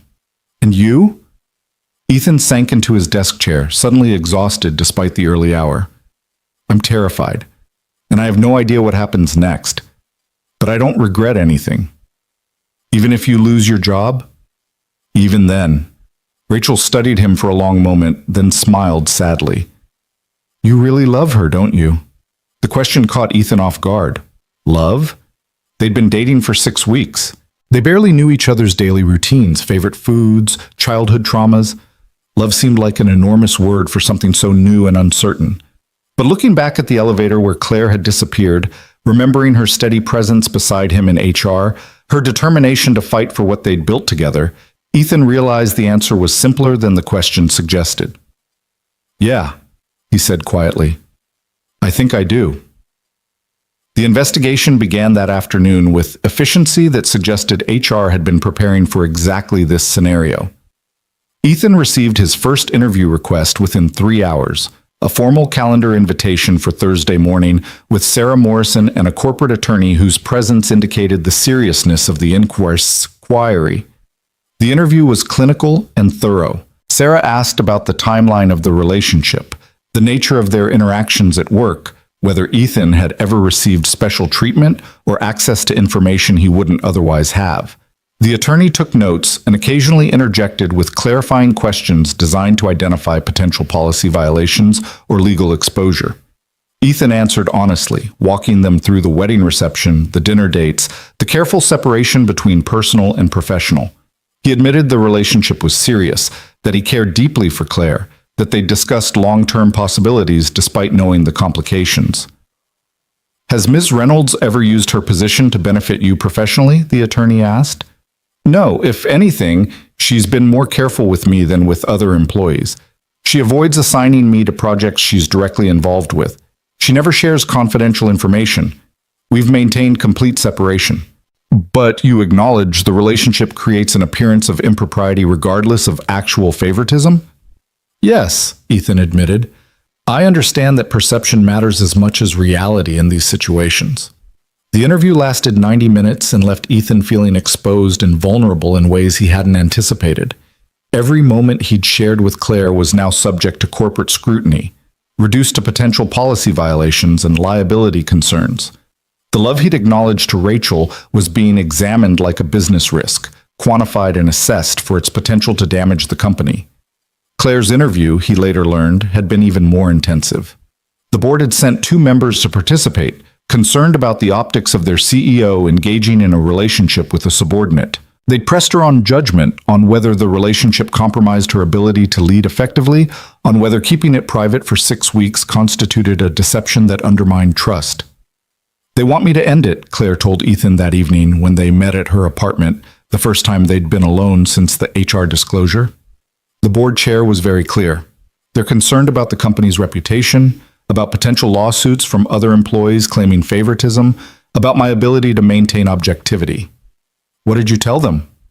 That my personal life is my own business as long as I don't violate company policy or compromise my professional responsibilities. That I disclose the relationship appropriately and have maintained proper boundaries. That they don't get to dictate who I care about just because it creates inconvenience for them. Ethan felt a surge of admiration for Claire's defiance, even as fear tightened his chest. And how did they respond? They reminded me that I serve at their pleasure, that if they lose confidence in my leadership, they can vote to remove me as CEO. Claire's voice was steady, but Ethan could see the strain in her expression. They're going to wait for the HR investigation results. If there's any evidence of impropriety, any suggestion that I've given you preferential treatment or violated policy, they'll use it as justification for my removal. And if the investigation finds nothing wrong, then they'll pressure me to choose the company or you. They won't say it explicitly, but the message will be clear. Having a relationship with an employee, even if technically permissible after reassignment, demonstrates poor judgment that undermines my credibility as CEO. Ethan moved to where Claire stood by the window, her silhouette dark against the city lights beyond. He wrapped his arms around her from behind, feeling the tension in her shoulders, the way she held herself rigid against vulnerability. I won't let you lose your company because of me, Ethan said quietly. If it comes down to choosing, I'll walk away, find another job, remove the conflict entirely. Claire turned in his arms, her expression fierce.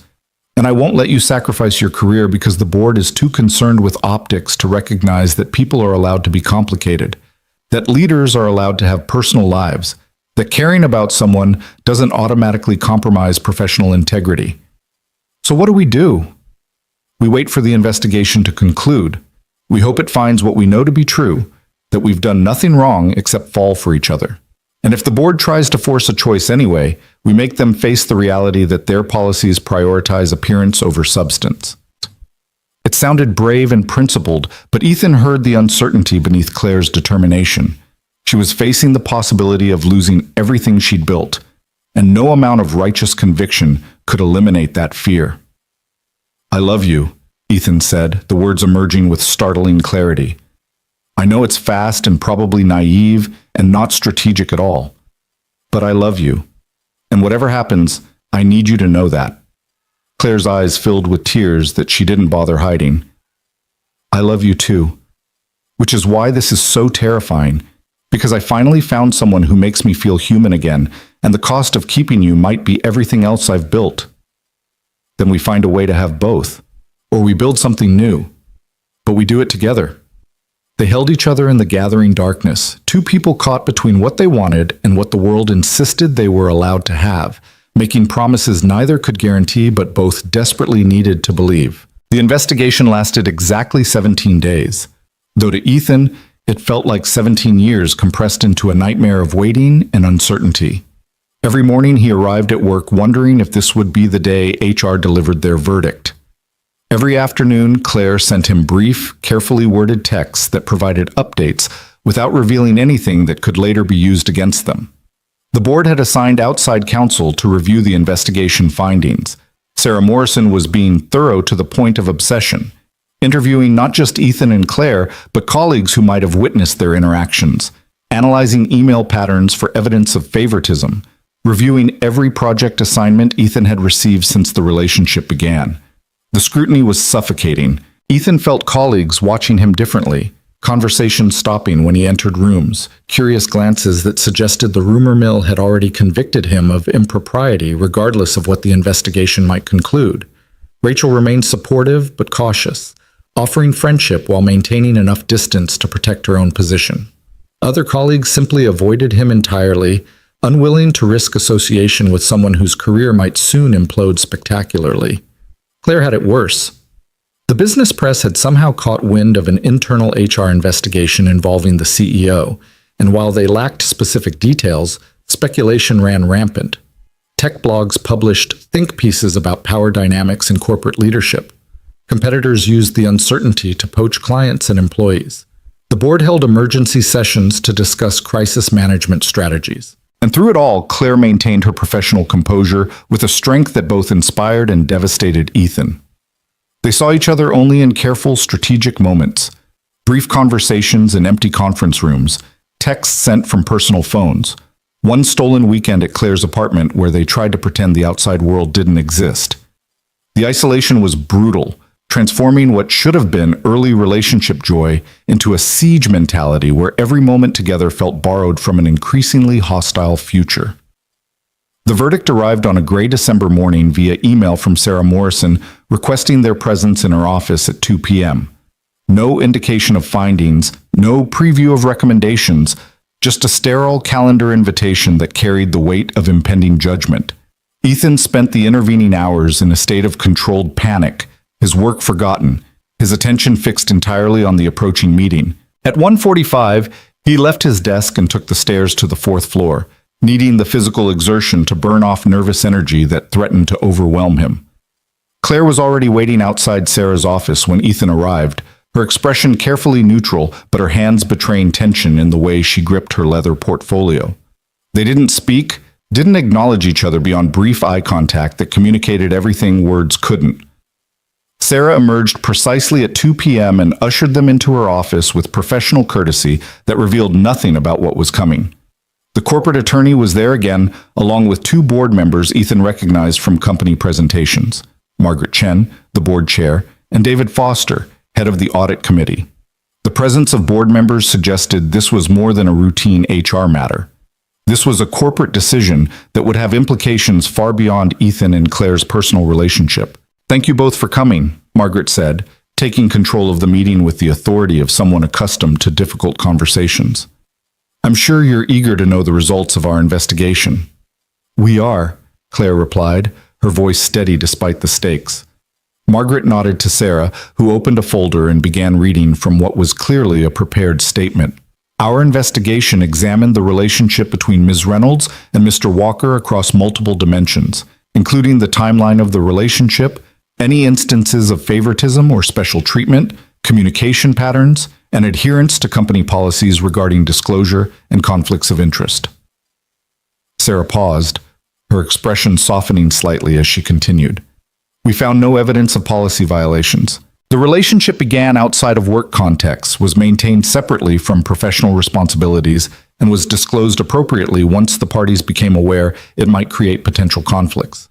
We found no instances of preferential treatment, no exchange of confidential information, and no abuse of the power differential inherent in their respective positions." Ethan felt a rush of relief so intense it was almost painful. They'd done nothing wrong. The investigation had vindicated their careful separation of personal and professional, their determination to maintain integrity despite the complications, but Margaret's expression suggested the vindication was incomplete.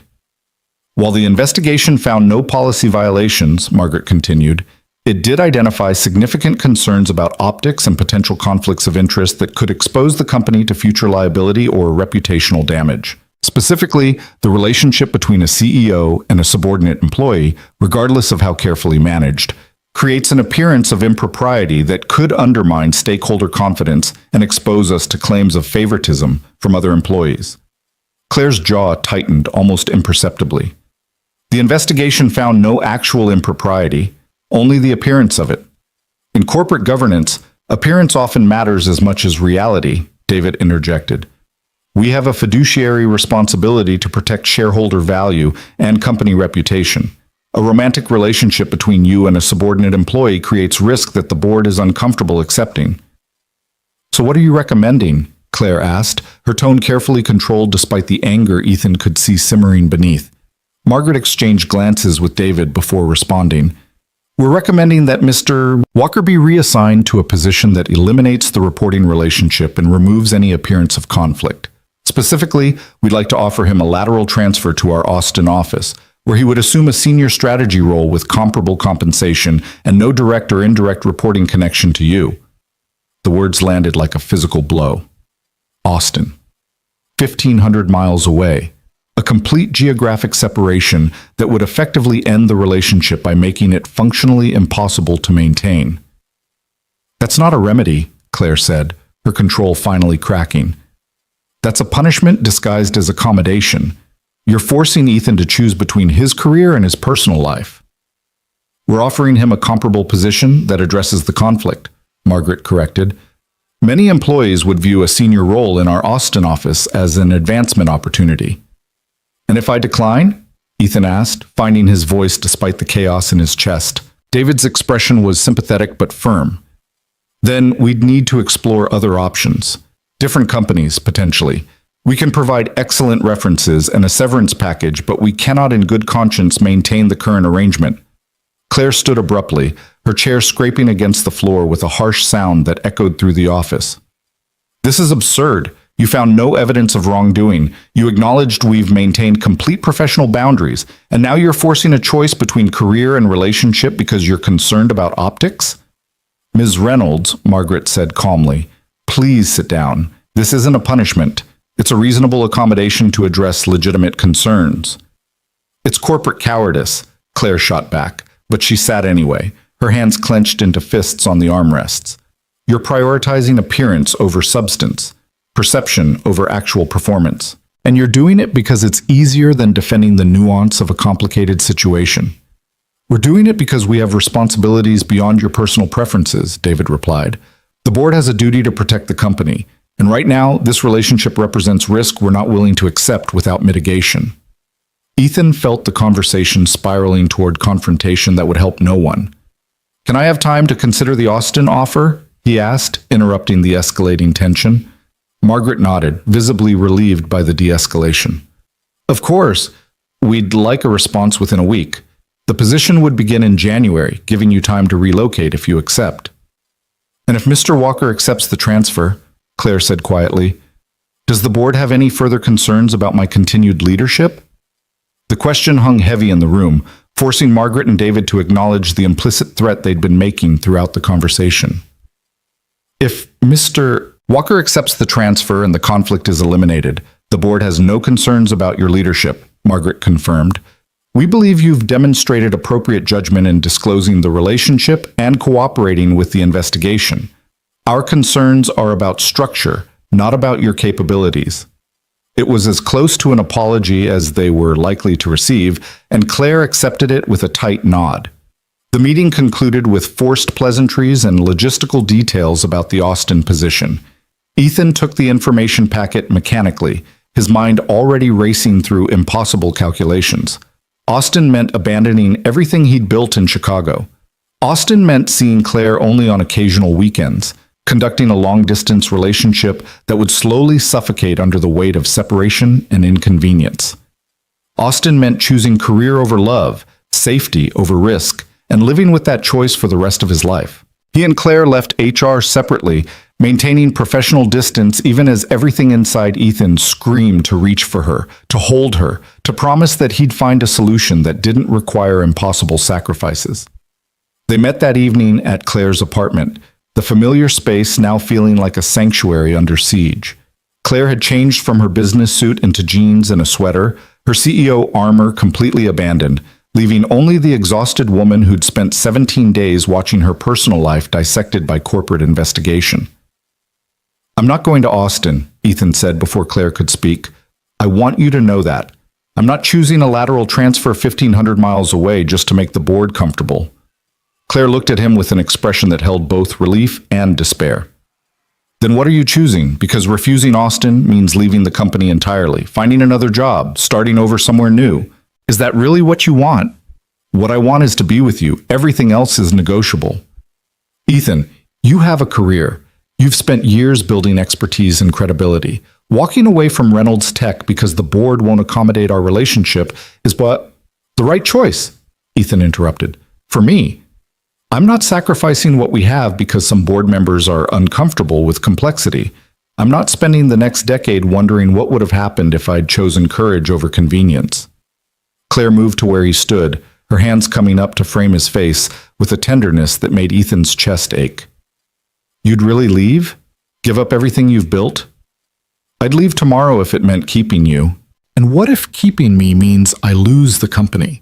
What if the board decides that my judgment is too compromised, that my personal choices reflect poorly on my leadership capability?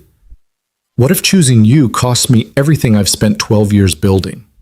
The question exposed the fundamental impossibility of their situation. Someone had to sacrifice. Someone had to choose between love and the professional identity they'd constructed, and the board had engineered the dilemma to ensure that whichever choice they made, the relationship would be the casualty. "Then we both walk away," Ethan said, the idea forming as he spoke. "You resign as CEO, I leave the company, we start something new together, without the constraints of corporate hierarchy or board oversight." Claire pulled back slightly, studying him with an intensity that felt like being seen at a molecular level.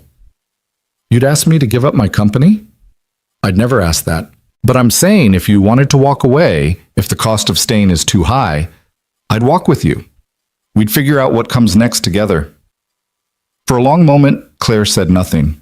She moved to the window overlooking the city, her reflection ghostly in the glass, the lights of Chicago spreading below like possibilities waiting to be chosen. "I've spent my entire adult life proving I could build something that mattered," Claire said quietly. "Reynolds Tech is my legacy. It's proof that I could create systems that valued substance over performance, competence over politics. Walking away from that feels like admitting defeat, like letting the board's discomfort with my personal choices erase everything I've accomplished. Or it's choosing to define success differently," Ethan offered, "to prioritize what makes you human over what makes you powerful. Those shouldn't be mutually exclusive. They shouldn't be. But the board is making them exclusive, and we have to decide which matters more."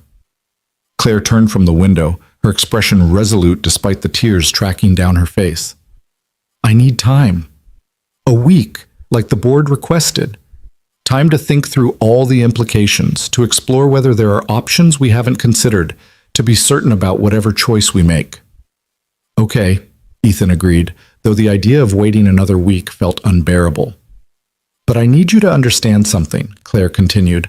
"Whatever we decide together. I'm not making choices about our future without your input, and you're not sacrificing your career to spare me difficult decisions. We're partners in this. Equal partners." "Equal partners," Ethan repeated, the words feeling like a promise. They spent the rest of the evening talking through scenarios and possibilities, trying to find some path forward that didn't require devastating loss. Claire considered negotiating with the board, proposing alternative accommodations that might address their concerns without geographic separation. Ethan researched employment opportunities at competing firms, discovering that his reputation made him marketable despite the complicated circumstances of his potential departure from Reynolds Tech. But every scenario came back to the same fundamental problem. As long as Claire remained CEO and Ethan remained employed at Reynolds Tech, the board would view their relationship as an unacceptable risk, and the board had enough power to make that risk intolerable for everyone involved. The week that followed was a study in sustained tension. Ethan went through the motions of work while quietly reaching out to contacts at other companies, testing the market without committing to anything. Claire attended board meetings and investor calls, performing her CEO role with the same excellence she'd always demonstrated while privately grappling with existential questions about identity and purpose. They saw each other every evening, the time together becoming both refuge and reminder of what they stood to lose. They didn't make love with the easy passion of their early relationship, but with an intensity that felt almost desperate, as though physical connection could somehow solve problems that required impossible choices. On Thursday evening, 3 days before Ethan's response to the Austin offer was due, Claire received an unexpected call from Margaret Chen. Ethan watched Claire's expression shift during the conversation, from wariness to confusion to something he couldn't quite identify. When Claire ended the call, she sat heavily on her couch, staring at her phone with an expression of stunned disbelief. "What happened?" Ethan asked. "Margaret wants to meet tomorrow. Just her and me, no other board members. She said she has a proposal she wants to discuss before the response deadline." Claire looked up at Ethan, her expression uncertain. She wouldn't give details, but she said she's been reconsidering the board's approach and wants to explore alternative solutions. "What kind of alternative solutions?" "I don't know. But the fact that she's reaching out suggests maybe there's flexibility we didn't realize existed." Hope felt dangerous after weeks of siege, but Ethan couldn't help the small spark that ignited in his chest. Maybe Margaret had recognized the absurdity of the board's position. Maybe she'd found some creative accommodation that addressed their concerns without requiring devastating sacrifice. Or maybe, and this seemed more likely, she had a different kind of ultimatum designed to force Claire's resignation without the messiness of an open confrontation. The meeting was scheduled for Friday afternoon at a coffee shop downtown, neutral territory away from the office. Claire went alone, insisting that Ethan's presence might complicate whatever conversation Margaret wanted to have. So Ethan waited at his apartment, pacing and checking his phone compulsively, trying to distract himself with work he couldn't focus on while imagining every possible outcome. Claire returned 3 hours later, her expression impossible to read. She stood in Ethan's doorway looking simultaneously relieved and exhausted, her professional composure completely abandoned. "Margaret offered me a choice," Claire said without preamble. "A real choice, not the illusion the board presented last week." "What kind of choice?" Claire moved into the apartment and collapsed onto Ethan's couch, her energy visibly depleted.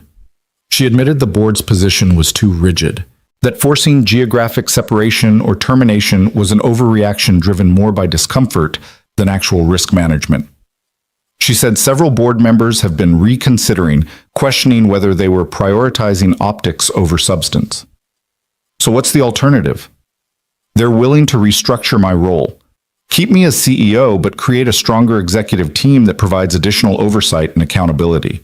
They'd bring in a chief operating officer who would handle day-to-day operations, allowing me to focus on strategy and vision while creating separation between me and operational decisions that might affect your department." Ethan processed the proposal, looking for the catch. "And I stay in my current position?" "You'd actually be promoted. They want to create a vice president of strategic planning role, reporting to the new COO rather than to me. It eliminates the direct reporting relationship while acknowledging your capabilities and giving you more responsibility and compensation." It sounded too good to be true, which meant it probably was.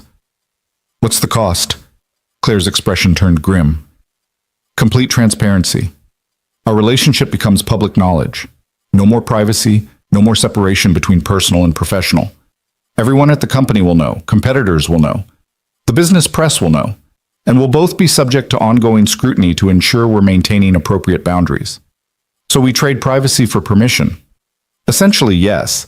Margaret was very clear that this accommodation only works if we're willing to be completely open about the relationship and accept that people will judge us for it.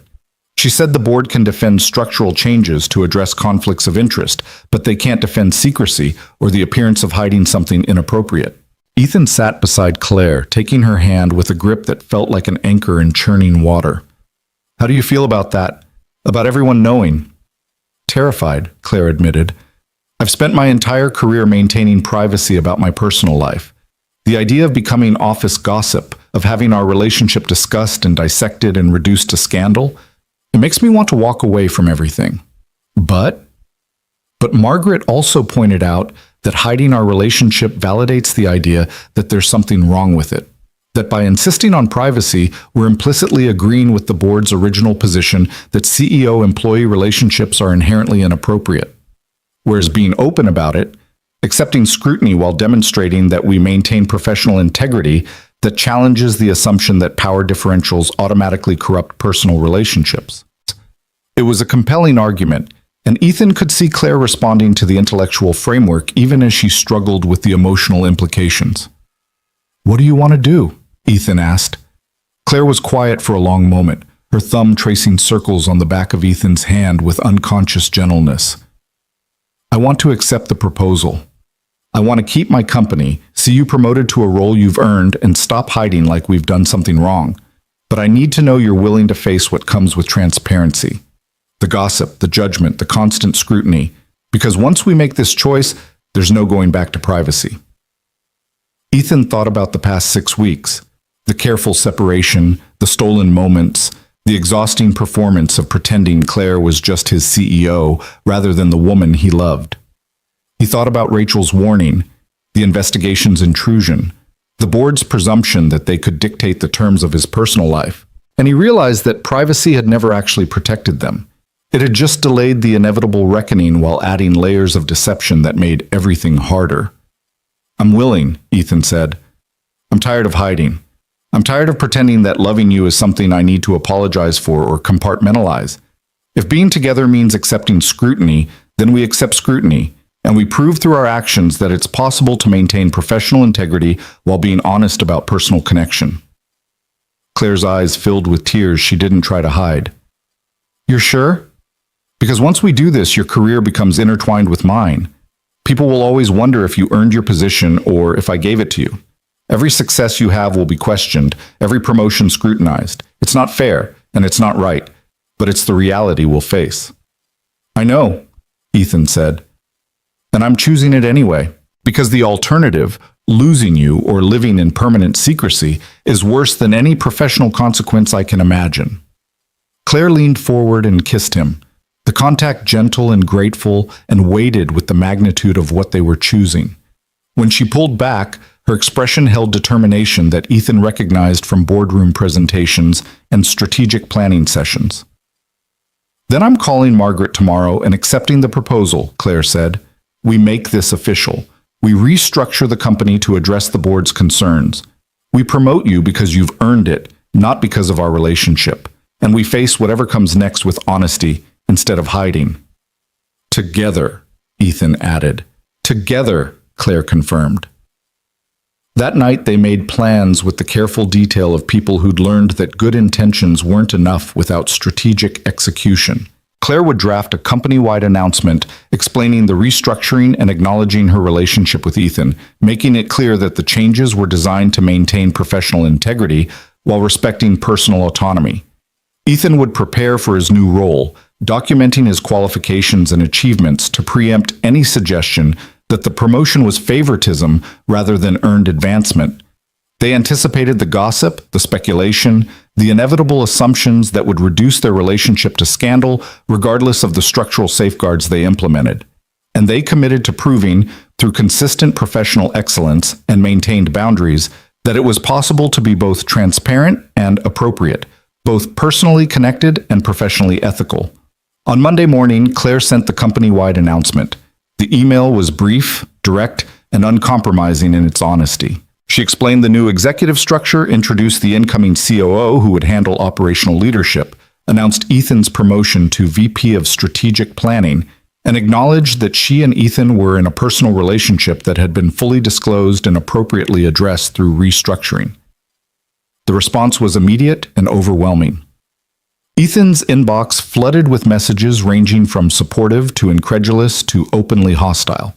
Rachel sent a text that simply said, "Well, you certainly picked the dramatic option." The break room conversation stopped whenever Ethan entered. Colleagues who'd been friendly became distant, their discomfort with the situation obvious despite their attempts at professionalism. But there were also unexpected moments of support. Sarah Morrison from HR stopped by Ethan's desk to congratulate him on the promotion and acknowledge the courage it took to be transparent about the relationship. Several colleagues from the strategy department sent notes expressing respect for how he and Claire had handled an impossible situation. And slowly, grudgingly, the gossip began to shift from scandal to acknowledgement that maybe, just maybe, Two adults could navigate complex professional and personal dynamics with integrity. Claire faced her own reckoning.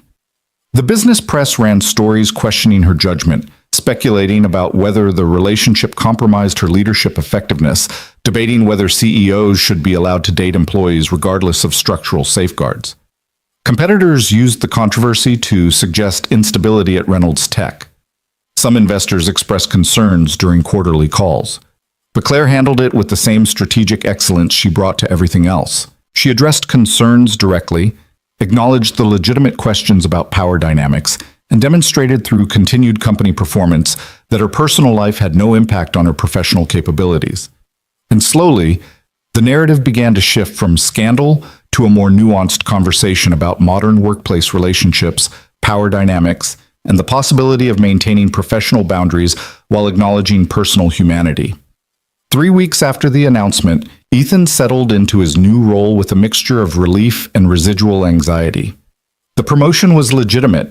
He'd earned it through years of solid work and strategic thinking that predated his relationship with Claire. But he knew some colleagues would always question it, would always wonder if he'd leveraged personal connection for professional advancement.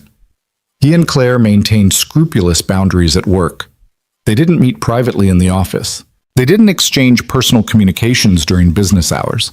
They participated in meetings together only when necessary and treated each other with the same professional courtesy they extended to any colleague. It was exhausting and sometimes felt absurd, but it was necessary to demonstrate that the structural safeguards were real rather than performative. Outside work, they built something that felt increasingly solid and real. They had dinner together most evenings, spent weekends exploring Chicago neighborhoods they'd never visited before, had ordinary arguments about dishes and laundry and whose turn it was to pick the movie. The relationship that had begun at a wedding reception with a whispered challenge had become something wonderfully, terrifyingly normal. The normalcy lasted exactly 4 months before reality delivered its next challenge, this time from a direction neither of them anticipated. Ethan was reviewing quarterly projections on a Tuesday afternoon in March when his phone buzzed with a text from Claire that contained only 3 words and a time. "My office, now." The terseness was unusual enough to trigger immediate concern. Ethan closed his laptop and walked to the executive floor with a growing sense of unease that intensified when he found Claire's assistant conspicuously absent and her office door closed. He knocked once and entered to find Claire standing by her window, her posture rigid with a tension that suggested whatever had happened was serious enough to crack her usual composure. "Close the door," Claire said without turning around. Ethan obeyed, his stomach already churning with scenarios ranging from company crisis to personal catastrophe. "What's wrong?" Claire turned to face him, and Ethan saw immediately that she'd been crying. Not dramatically, but enough that her eyes were red and her carefully applied makeup had smudged slightly at the corners. "I got a call from David Foster an hour ago," Claire said, her voice steady despite the visible emotion. "He wanted to give me advance warning before the board meeting tomorrow. They're bringing a formal vote to remove me as CEO." The words hit like a physical blow. "On what grounds?" "Poor judgment, compromised leadership, creating unnecessary controversy that's damaged company reputation and shareholder value." Claire's laugh was bitter and hollow. "Apparently our transparency didn't satisfy them. They've decided that any CEO who dates an employee, regardless of structural safeguards, demonstrates fundamentally flawed decision-making that warrants removal. But the restructuring, the promotion, they approved all of it." "They approved it as a test," Claire said, "a way to see if the controversy would die down or escalate. And according to David, enough board members believe the ongoing attention to our relationship is damaging enough to warrant leadership change." Ethan felt rage building in his chest, hot and acidic. "This is absurd. Company performance has been excellent. You've exceeded every metric they care about. The only thing that's changed is that you're in a relationship they find uncomfortable." "Welcome to corporate governance," Claire replied, "where perception matters more than performance and personal choices become evidence of professional inadequacy. What happens if they vote to remove you?" Claire moved away from the window and sank into her desk chair, suddenly looking exhausted in a way Ethan had never seen. "They install an interim CEO while conducting a search for permanent replacement. I'd likely be offered a severance package and a carefully worded press release about pursuing other opportunities. And Reynolds Tech, the company I built from nothing, would continue without me. We fight this, Ethan said immediately. We make them justify the removal publicly. We force them to admit they're firing you because you fell in love, not because of any actual performance failure. And if we fight and lose, I leave anyway, but without the severance or the carefully managed narrative. I become a cautionary tale about CEOs who let personal relationships compromise their judgment. Claire rubbed her eyes tiredly. I've been running scenarios all afternoon, Ethan. Every path forward has devastating consequences. Not every path. Ethan pulled a chair close to Claire's desk and leaned forward with an intensity that demanded her attention. You walk away before they can vote. You resign on your own terms, with your dignity intact, and you make it clear you're leaving because the board's position is untenable, not because their concerns are legitimate. That's still losing. It's choosing how you lose, like Ethan corrected, controlling the narrative instead of letting them write it for you. Claire studied him for a long moment, her expression shifting from despair to something more calculated. If I resign, I could make a statement, not just about my specific situation, but about the broader issues of how corporations treat leaders who refuse to separate their humanity from their professional roles. You could change the conversation, Ethan agreed.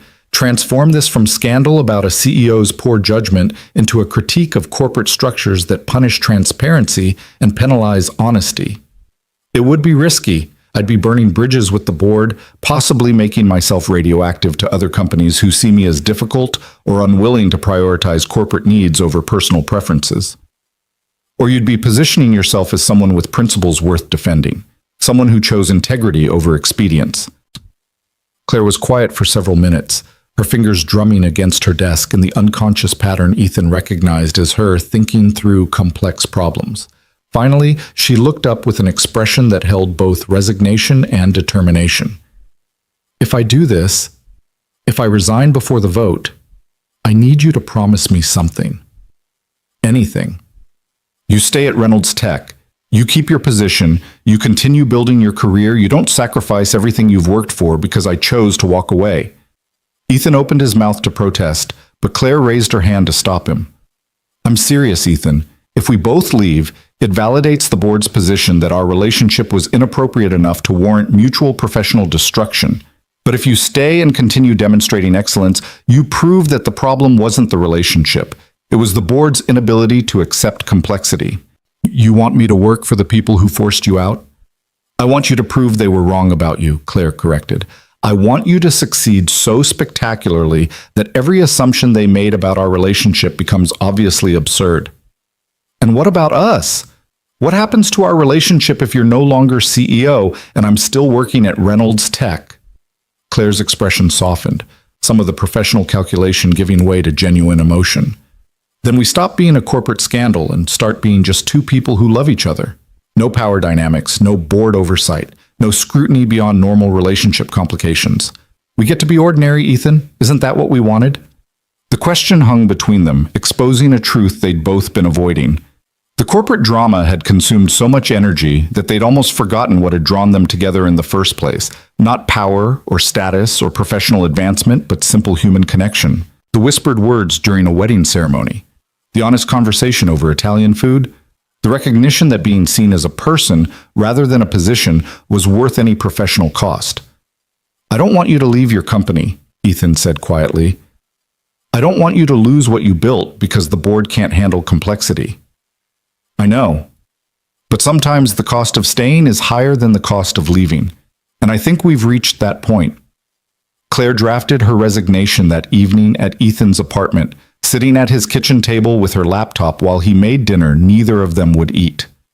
The letter was brief and precise, acknowledging her decision to resign effective immediately while making clear the board's impossible position had left her no acceptable alternative. She didn't name Ethan specifically, but referenced the personal relationship that had become the focus of board concern, and she stated unequivocally that structural safeguards had been appropriate and effective, but ultimately insufficient to address board members' discomfort with the CEO who refused to separate personal humanity from professional responsibility. It's good, Ethan said after reading the draft. Clear, principled, and impossible to misinterpret. It's also a grenade I'm throwing into the boardroom, Claire replied. Once I send this, there's no walking it back. No negotiation, no compromise, just consequences. Are you ready for those consequences? Claire closed her laptop with deliberate finality. I've been ready since the wedding. I just didn't realize it yet. She submitted the resignation at midnight, emailing it directly to Margaret Chen with copies to all board members and Sarah Morrison in HR.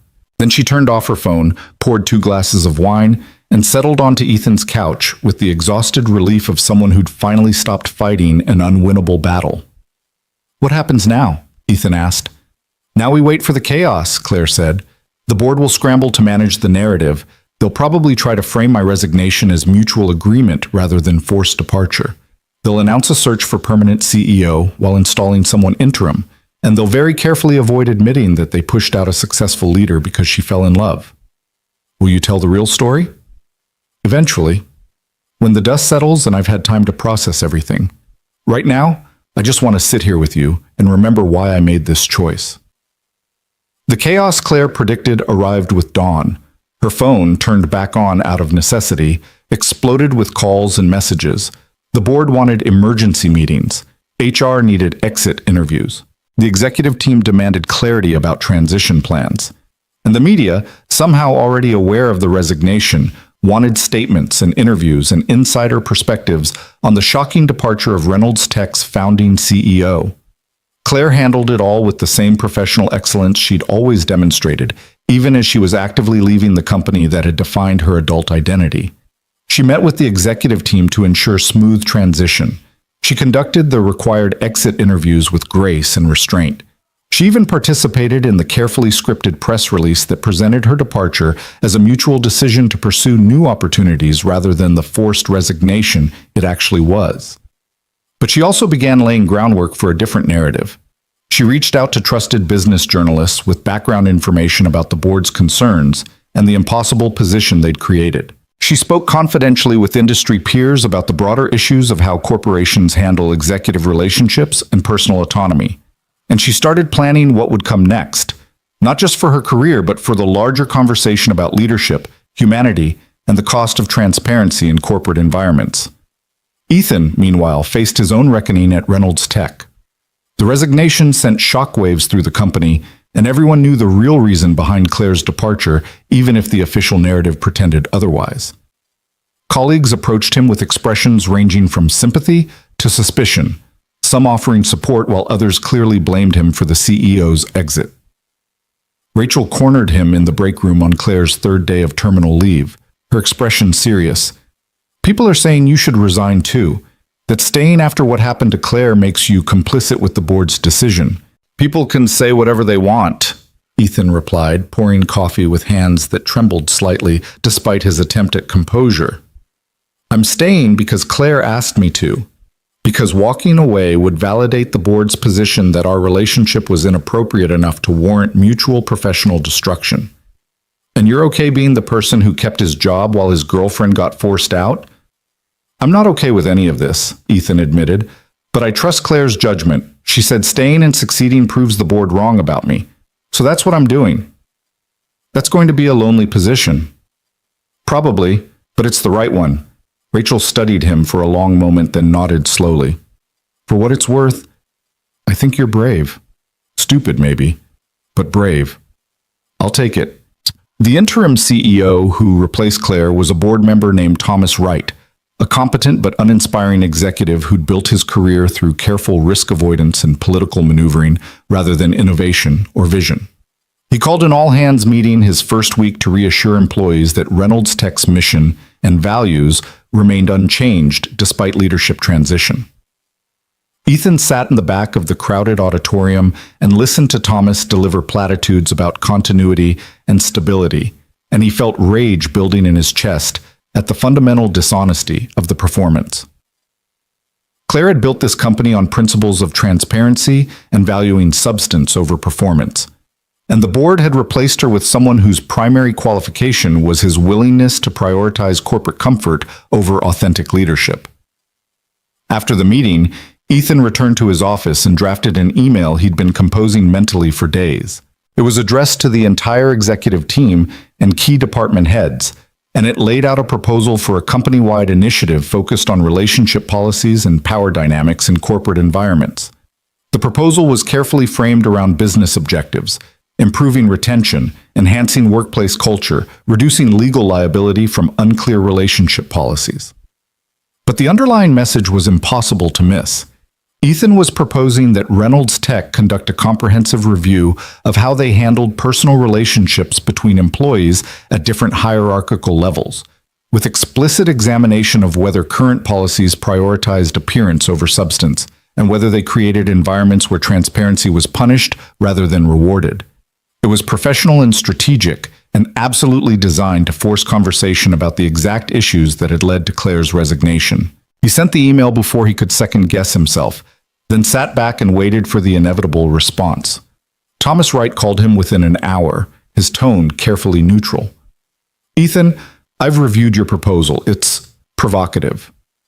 "It's necessary," Ethan corrected. "We just lost our founding CEO over relationship policy concerns. If we don't examine those policies critically, we're guaranteeing the same issues will arise again. The board may view this proposal as inappropriate given your personal involvement in the situation. The board can view it however they want, but the proposal stands on its merits regardless of my personal circumstances. And if they're unwilling to consider it because of who's proposing it, that says more about their limitations than mine." There was a long pause on the other end of the line. Finally, Thomas spoke again, his tone slightly warmer. "I'll present it to the board. No promises about their response, but I'll make sure they see it. That's all I'm asking." The board's response came 2 weeks later in the form of a carefully worded rejection that praised Ethan's initiative while explaining that current policies were adequate and comprehensive review wasn't warranted at this time. It was corporate speak for, "We're not interested in examining our own failures," and Ethan wasn't surprised. But he'd accomplished what he'd intended. The proposal had forced conversation about the real reasons for Claire's departure. It had put the board on record as refusing to examine policies that had cost them their most successful CEO. And it had established Ethan as someone willing to challenge comfortable narratives even when doing so was professionally risky. Rachel sent him a text after the board's rejection was circulated. "You're either incredibly brave or incredibly stupid. I haven't decided which." Ethan smiled and typed his response. "Why can't it be both?" 3 months after Claire's resignation, Ethan was working late when his office phone rang with an internal extension he didn't recognize. He answered to find Margaret Chen on the other end, her tone unexpectedly warm. "Ethan, do you have a few minutes? I'd like to discuss something with you." They met in a small conference room far from executive offices, the location choice suggesting Margaret wanted privacy. She arrived carrying a folder that she set on the table between them with deliberate care. "I owe you an apology," Margaret said without preamble. "The board made a mistake with Claire. We let discomfort with complexity override our responsibility to support excellent leadership, and we lost someone irreplaceable as a result." Ethan wasn't sure how to respond, so he said nothing and waited for Margaret to continue. "I've spent the past 3 months watching Thomas try to fill Claire's shoes, and it's become increasingly obvious that we downgraded significantly. Not because Thomas is incompetent, but because Claire brought something exceptional that we took for granted until it was gone." Margaret opened the folder and slid a document across the table. "I've been talking with several other board members, and we want to extend an offer to Claire to return as CEO with a revised relationship policy that explicitly permits personal relationships between executives and employees as long as appropriate structural safeguards are in place." Ethan stared at the document without touching it. "You want Claire back?" "We want to correct our mistake," Margaret said, "and we're hoping you'll help us make that case to her." "Why would she come back? You forced her out because she refused to choose between her personal life and her professional identity. Why would she trust you not to do the same thing again when the next complicated situation arises?" "Because we're putting it in writing," Margaret replied. "The revised policy isn't just verbal assurance. It's a formal board resolution that explicitly states personal relationships between employees at different hierarchical levels are permissible as long as they're disclosed and appropriate structural safeguards are implemented. Claire's relationship with you would be explicitly protected documented, and defended by board policy. And what changed? Why are you willing to do this now when you weren't 4 months ago? Margaret's expression turned rueful. Because we realized our mistake. Because competitors are using Claire's departure to suggest instability at Reynolds Tech. Because employees are leaving for companies with more progressive relationship policies. And because, honestly, I've come to believe we were wrong. That prioritizing appearance over substance was a failure of leadership on our part, not Claire's. Ethan picked up the document and skimmed the formal language that translated Margaret's explanation into legal policy. It was comprehensive and appeared genuine, though his cynicism about board motives made him cautious about accepting anything at face value. "I'll talk to Claire," Ethan said finally, "but I can't promise she'll be interested. You hurt her. You made her question 12 years of work and sacrifice. That's not something a policy revision erases." "I know," Margaret said quietly, "but I'm hoping she'll at least consider it. Reynolds Tech needs her, and I think, though I could be wrong, she needs Reynolds Tech too." Ethan brought the proposal to Claire that evening, finding her in the home office she'd set up in a spare bedroom of her apartment. She'd been consulting for several companies since her resignation, leveraging her expertise while deciding what came next, and she seemed genuinely content in ways she hadn't been during her final months as CEO. "The board wants you back," Ethan said, handing her the folder, "with a formal policy revision that protects our relationship." Claire read through the document with the careful attention she gave everything, her expression revealing nothing until she finally set it down and looked at Ethan with eyes that held equal parts skepticism and something that might have been longing. "They want me back now that they've realized I wasn't easily replaced," Claire said, "not because they actually believe they were wrong, but because my absence is creating problems they didn't anticipate." "Does it matter why they want you back if the policy revision is genuine?" "It matters to me. I don't want to return just to fix problems they created by forcing me out. I want to return, if I return, because they've genuinely reconsidered their position on leadership and humanity. So, talk to Margaret. Hear what she has to say, and then decide based on whether you believe she's sincere." Claire was quiet for a long moment, her fingers tracing the edge of the policy document with unconscious precision. "If I go back, nothing will be the same. I'll always know the board can withdraw support if I make choices they find uncomfortable. I'll always be looking over my shoulder, wondering when the next impossible situation will arise. Or you'll have established that you won't be forced out for being human, that you can make personal choices without sacrificing professional credibility. That transparency and structural safeguards actually work when combined with leadership that refuses to apologize for complexity. You're very good at reframing defeat as victory. I learned from the best." Claire smiled despite herself, then pulled Ethan close with a gentleness that felt like both question and answer. "What do you want me to do?" "I want you to do whatever makes you happy. If that's returning to Reynolds Tech and reclaiming the company you built, I support that completely. If it's staying independent and building something new without board oversight, I support that too. I just want you to choose based on what you want, not on what you think you should want or what other people expect. And what about you? What happens to your position if I return as CEO? The policy revision explicitly allows our relationship. The structural safeguards we implemented are still in place. Nothing changes professionally except that we stop pretending there's something wrong with a CEO and a VP being in a relationship as long as they maintain appropriate boundaries. Nothing changes except everything, Claire said softly. Because if I return, we're making a statement that we refuse to let corporate discomfort dictate our personal choices. That we're willing to be visible and vulnerable and subject to ongoing scrutiny because the alternative, hiding or separating, is worse than any professional consequence. Yes, Ethan agreed.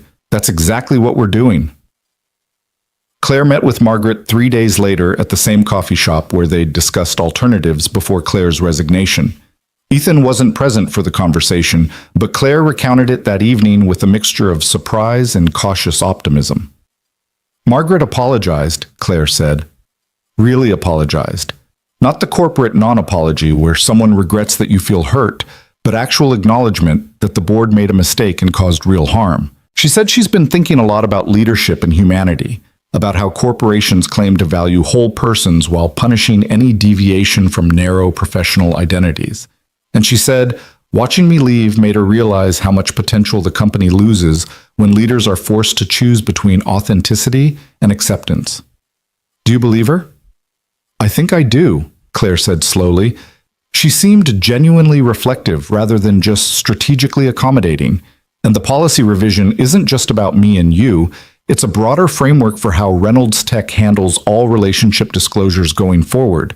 It's institutional change, not just individual exception. So what did you tell her? That I'd think about it. That I needed time to consider whether returning was the right choice or just the familiar one. Claire looked at Ethan with an expression that held both vulnerability and determination. "What do you think I should do?" Ethan had thought carefully about this question, knowing Claire would ask it and wanting to provide an answer that was honest without being prescriptive. "I think you built something extraordinary at Reynolds Tech, something that challenged conventional corporate assumptions and proved that substance could matter more than performance. And I think walking away permanently because the board temporarily lost sight of those values means they win. They get to replace what you built with something safer and less challenging. But if you return with explicit protection for the principles you care about, you reclaim not just the company, but the possibility that corporations can actually evolve beyond narrow definitions of appropriate leadership." That's a very strategic answer. You asked what I think, not what I feel. Okay, what do you feel? Ethan pulled Claire into his arms, holding her with a fierceness that communicated everything words couldn't. "I feel like you deserve to lead the company you built. I feel like the board doesn't deserve your brilliance after how they treated you. And I feel like whatever you decide, I'm with you completely. No reservations, no conditions, just partnership." Claire buried her face against Ethan's chest, and he felt her shoulders shake with emotion she rarely allowed herself to express. When she finally spoke, her voice was muffled but clear. "I want to go back. Not because they want me, but because I want to prove that leaving was a mistake. Theirs, not mine. I want to demonstrate that leadership and humanity aren't mutually exclusive. And I want to build the kind of company where other people don't have to make the impossible choices we faced." "Then go back," Ethan said simply. "Reclaim what's yours." Claire returned to Reynolds Tech 6 weeks later, amid carefully orchestrated announcements and strategic messaging. The board framed her return as evidence of their commitment to progressive leadership policies. Claire positioned it as an opportunity to implement institutional changes that protected employee autonomy while maintaining professional standards. And the business press, somewhat surprisingly, treated it as a case study in corporate evolution and the changing nature of workplace relationships. Ethan watched from the audience as Claire addressed the all-hands meeting on her first day back, her presence commanding the room with the same excellence he remembered from before her resignation. She talked about the past 6 months with remarkable honesty, acknowledging the board's initial resistance to her relationship with Ethan, her decision to resign rather than accept untenable conditions, and the institutional changes that had made her return possible. "I'm not here because the board realized they made a mistake," Claire said, her voice carrying clearly through the crowded auditorium. "I'm here because we collectively decided that corporations can be better than they traditionally have been, that we can value whole persons rather than demanding employees fragment themselves into acceptable professional personas, that transparency and appropriate boundaries can coexist, and that leadership requires the courage to challenge comfortable assumptions about what's possible."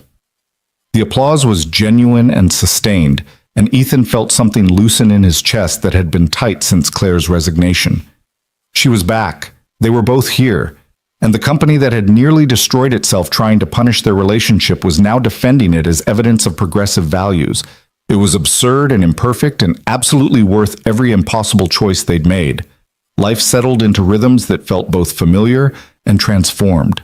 Claire resumed her CEO responsibilities with renewed energy, implementing relationship policies across the company that protected disclosure while preventing retaliation.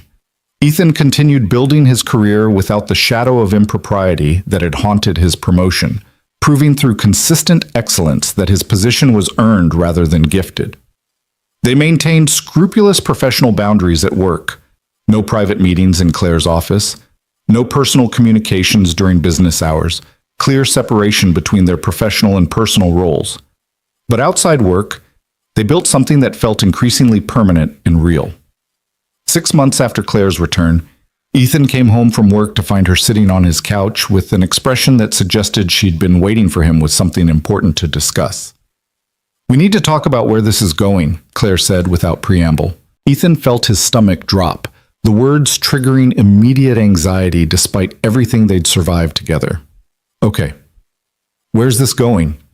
Claire stood and crossed to where he'd frozen just inside the doorway, taking his hands with a gentleness that eased some of his panic. "I'm 42 years old. I've spent my entire adult life building a company and avoiding personal commitments because I was afraid they'd compromise my professional identity. But being with you has taught me that the things I was afraid of, vulnerability, dependence, choosing another person over complete autonomy, those aren't weaknesses. They're just different kinds of strength." "Claire, what are you saying?" "I'm saying I want to stop calling this dating or a relationship or whatever careful language we use to avoid committing to something permanent. I want marriage, Ethan. I want the public declaration that we're choosing each other not just despite complications, but because of them. I want to stand in front of people and promise forever the way Amanda and her husband did at that wedding where this all started." Ethan felt tears burning behind his eyes as the full meaning of Claire's words landed. "Are you proposing to me?" "I am. And before you answer, I need you to understand what you'd be signing up for. You'd be marrying your CEO, which means ongoing scrutiny and judgment about power dynamics. You'd be marrying someone whose work will always demand significant time and energy. You'd be marrying someone who's complicated and difficult and not very good at the traditional relationship compromises people expect." "I know exactly who I'd be marrying," Ethan interrupted. "The woman who whispered something dangerous during a wedding ceremony and changed my entire life. The woman who chose transparency over safety and integrity over expedience. The woman who makes me feel seen as a person rather than a position. So, yes, Claire Reynolds, I will absolutely marry you." Claire kissed him with an intensity that suggested relief and joy in equal measure, and when she finally pulled back, her eyes were bright with tears. She didn't bother hiding. "I don't have a ring," she admitted. "I didn't plan this. I just realized this afternoon that I didn't want to wait anymore. That every day without being married to you felt like time wasted pretending to be more cautious than I actually feel." "We'll get rings," Ethan said. "We'll plan a wedding. We'll do all the traditional things. But right now, in this moment, the only thing that matters is that we both said yes." They were married 4 months later in a small ceremony that deliberately echoed the wedding where they'd met. The venue was different, a botanical garden instead of a waterfront estate, but the intimate gathering of close friends and family felt spiritually similar to that October evening when Claire had leaned close and challenged Ethan to see her instead of the bride. Rachel served as Ethan's witness, her toast at the reception focusing on the courage it took to choose love over safety, and the beauty of watching two people refuse to let corporate expectations dictate personal choices. Margaret Chen attended as Claire's guest, her presence a tacit acknowledgement of the board's evolution and perhaps her own. Sarah Morrison from HR sent flowers with a card that simply said, "Congratulations on building something that challenged all my assumptions about workplace relationships." But the moment that mattered most came during the ceremony itself, when the officiant asked if they had vows they'd written. Claire went first, her voice steady despite the emotion visible in her expression. "Ethan, you saw me when I'd forgotten how to be seen. You valued my humanity when I'd reduced myself to a position and a title. You challenged me to be brave enough to want ordinary happiness instead of just extraordinary achievement. I'm standing here today not because it was easy or convenient, but because choosing you, choosing us, was the most important decision I've ever made. And I promise to keep choosing you every day for the rest of my life." Ethan's vows were simpler but no less heartfelt. "Claire, from the moment you told me to stop looking at the bride and look at you instead, I've been learning what it means to really see another person, to recognize complexity without trying to simplify it, to embrace difficulty without running from it. You've taught me that the most important choices are often the hardest ones, and that courage isn't about not being afraid. It's about choosing what matters despite fear. I promise to be your partner in every sense of that word, to support your ambitions while pursuing my own, to maintain boundaries that protect us while refusing to hide what we've built, to love you not despite your complications but because of them." When they kissed to seal the promises, Ethan heard applause and saw smiles through tears that suggested their small audience understood the weight of what they'd witnessed. This wasn't just a wedding. It was a declaration that love could survive corporate scrutiny, that transparency could coexist with professional success, and that two people willing to fight for each other could reshape the very systems designed to keep them apart. The reception was joyful and relaxed, full of laughter and dancing, and the kind of genuine celebration that comes when people have survived something difficult together.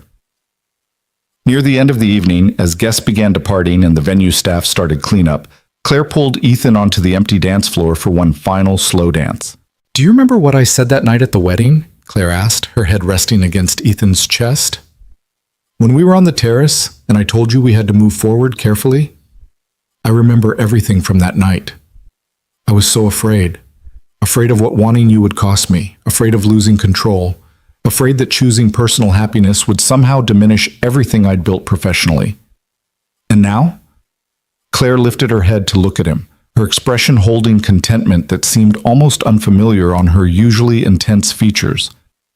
"Now I know that the things I was afraid of losing were things I needed to let go of anyway. The performance, the perfect control, the belief that professional success required personal sacrifice. You didn't diminish what I built. You helped me understand that I'm more than what I've built, and that's worth every difficult choice we made."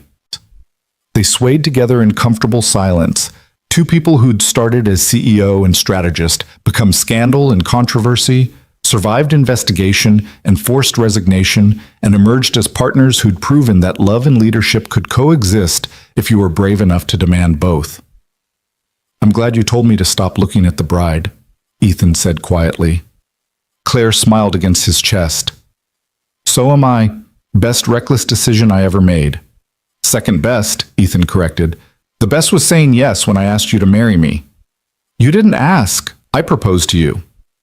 "Details." Claire laughed, the sound genuine and unguarded, and Ethan felt a contentment settle over him that had nothing to do with professional success or corporate vindication.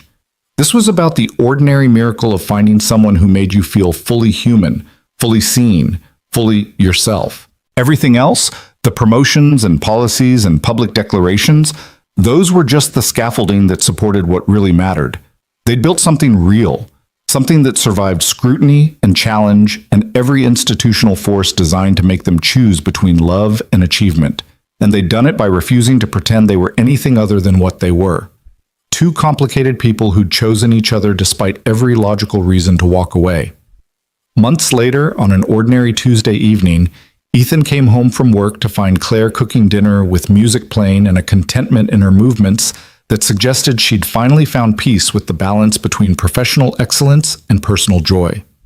She looked up when he entered, her smile immediate and warm, and Ethan was struck by how different this moment felt from those early days of careful compartmentalization and hidden connection. "How was your day?" Claire asked, the question mundane but weighted with genuine interest. "Good, productive." Thomas complimented the strategic framework I presented in the executive meeting, said it demonstrated exactly the kind of clear thinking that justifies my promotion. "He's right. You're exceptional at what you do." Coming from my CEO wife, that's either a compliment or a conflict of interest. Claire laughed and crossed the kitchen to kiss him, the casual intimacy of the gesture evidence of how far they'd traveled from those first careful boundaries. "It's both. And I'm allowed to acknowledge your excellence even if it creates awkward optics. The board would probably prefer you didn't. The board has learned to accept that I'm going to prioritize substance over appearance. They'll adjust." They ate dinner and talked about ordinary things, upcoming meetings, weekend plans, the frustrating traffic that had made Claire's commute 20 minutes longer than usual. It was domestic and unremarkable and absolutely perfect in its normalcy. Later, lying in bed with Claire's breathing evening out as sleep claimed her, Ethan thought about the wedding invitation that had arrived months ago, the one he'd almost thrown away without opening. That single decision to RSVP yes to a peripheral connection celebration had set in motion everything that followed. The whispered challenge during a ceremony, the dangerous attraction, the investigation and resignation and corporate battle that had tested every assumption about what relationships could look like in professional contexts. He thought about Claire's question from their wedding day, about whether she was a person or always the CEO. And he realized the answer was that she was both, complicated and brilliant and difficult and extraordinary, and that loving her meant accepting all of it without trying to simplify or compartmentalize. They'd chosen each other. They'd survived corporate scrutiny. They'd proven that transparency and boundaries could coexist, that leadership and humanity weren't mutually exclusive, that two people willing to fight for what mattered could reshape systems designed to keep them apart. And now they had this: ordinary evenings and shared routines and the quiet miracle of partnership built on honesty rather than performance. It wasn't the story either of them expected. It certainly wasn't simple or convenient, but it was real, and it was theirs, and that made every impossible choice absolutely worth it. Claire stirred slightly in her sleep, unconsciously moving closer, and Ethan wrapped his arm around her with a contentment that required no words. They'd built something that survived everything thrown at it. They'd chosen courage over comfort, transparency over safety, love over expedience. And they'd do it again, every single time, without hesitation or regret. Because some things, some people, are worth fighting for, worth risking everything for, worth choosing, publicly and irrevocably, despite every logical reason to walk away. Claire Reynolds had taught him that, and Ethan Walker had reminded her. Together, they'd proven it was possible to have both professional excellence and personal joy, both leadership and love, both achievement and authentic connection. They'd stopped looking at what they were supposed to want and looked at each other instead. And everything had changed.